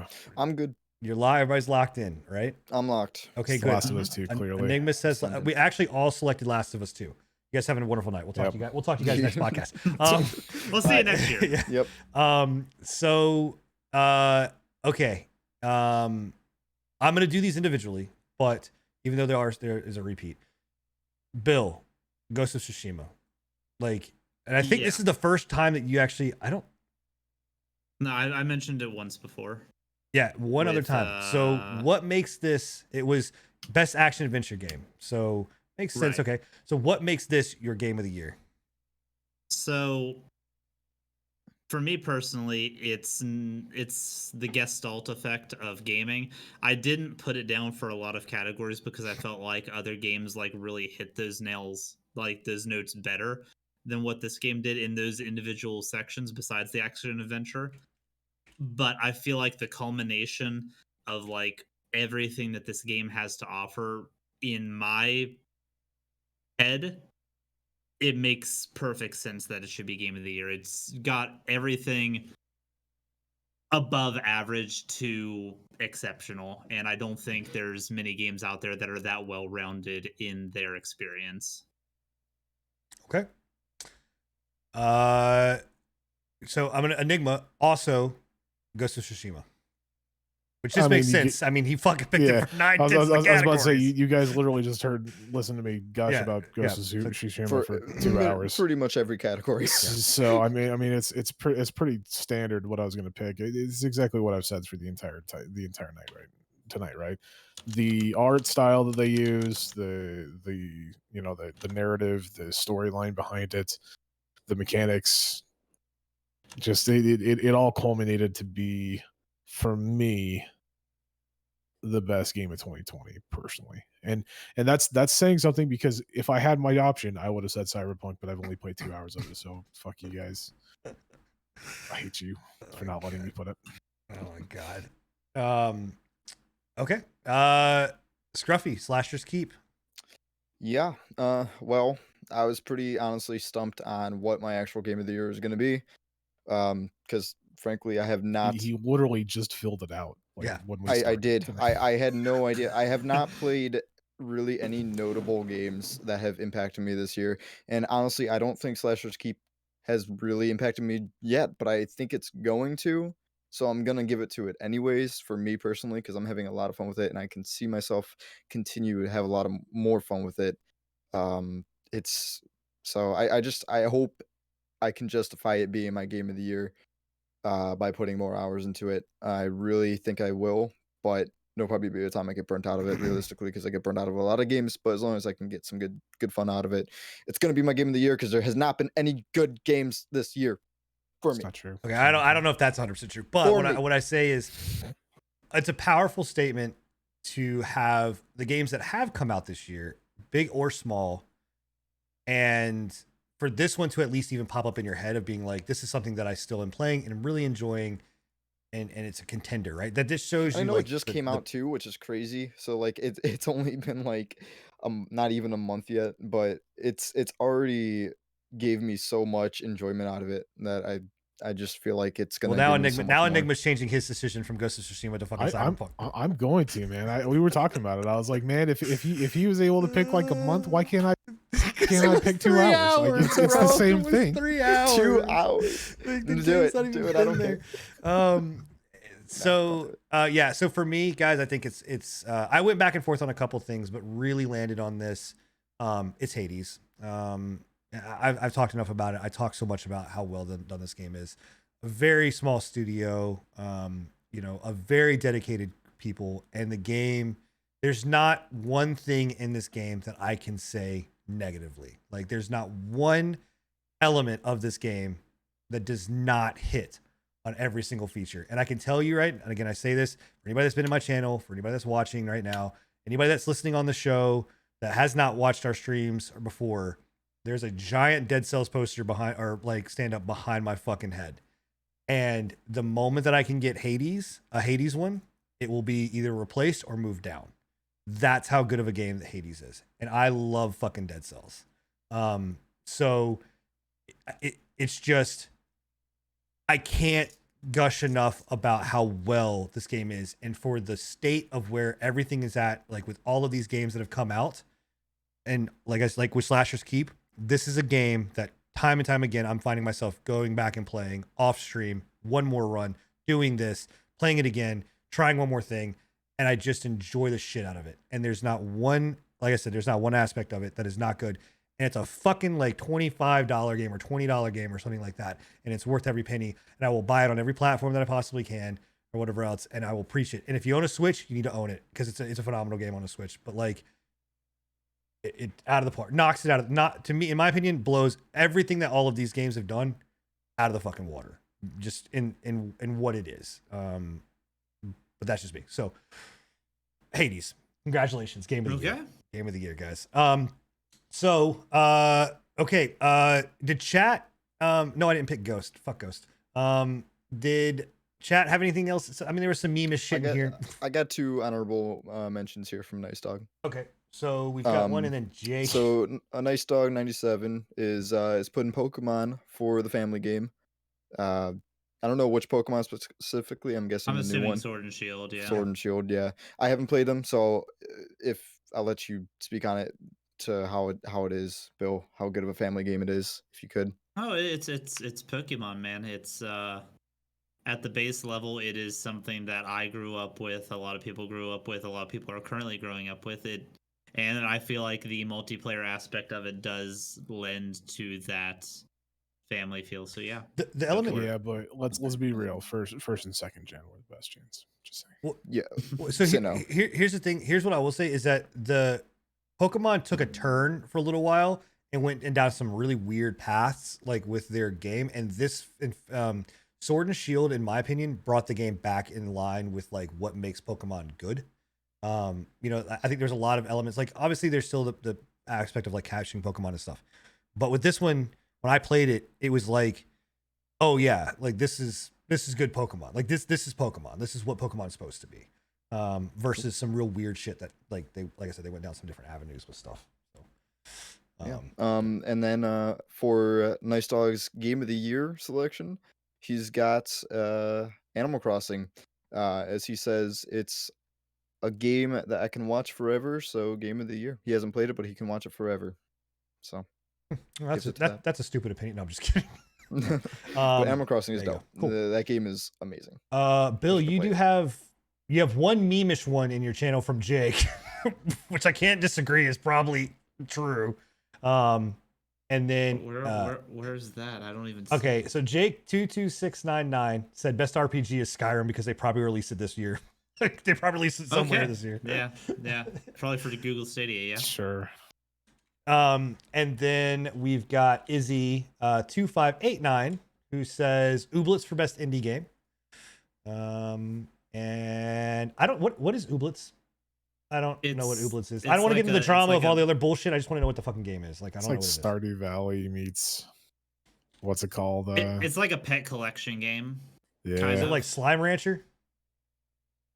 No? Kind of. Kinda, It's really hard to explain. It's a really unique. like I said, it's like Stardew Valley meets like Pokemon almost. She's typing. Hold up. Dancing Pokemon Battles meets Stardew Valley Slime Rancher Mix S. That is a whole Yeah. lot of genres. Okay. All right. Okay, cool. Okay, well I think that's it. Nobody else said anything. So guys, fuck man, the longest 3 show hours on the longest show we've ever had, and I'm surprised you Enigma guys got even an fucking extra hour Yep, out of me. I'm surprised And Enigma I'm held not out. happy. I'm surprised Enigma held out, but thank you, Enigma, for being on the show, considering Cyberpunk did release today. And thank I'm you all out, for man. coming I'm out, already loading considering it up you right could be now. nose Right. deep in some lady features that might be What? cybernetically I enhanced. think Oh. Bill needs some sleep.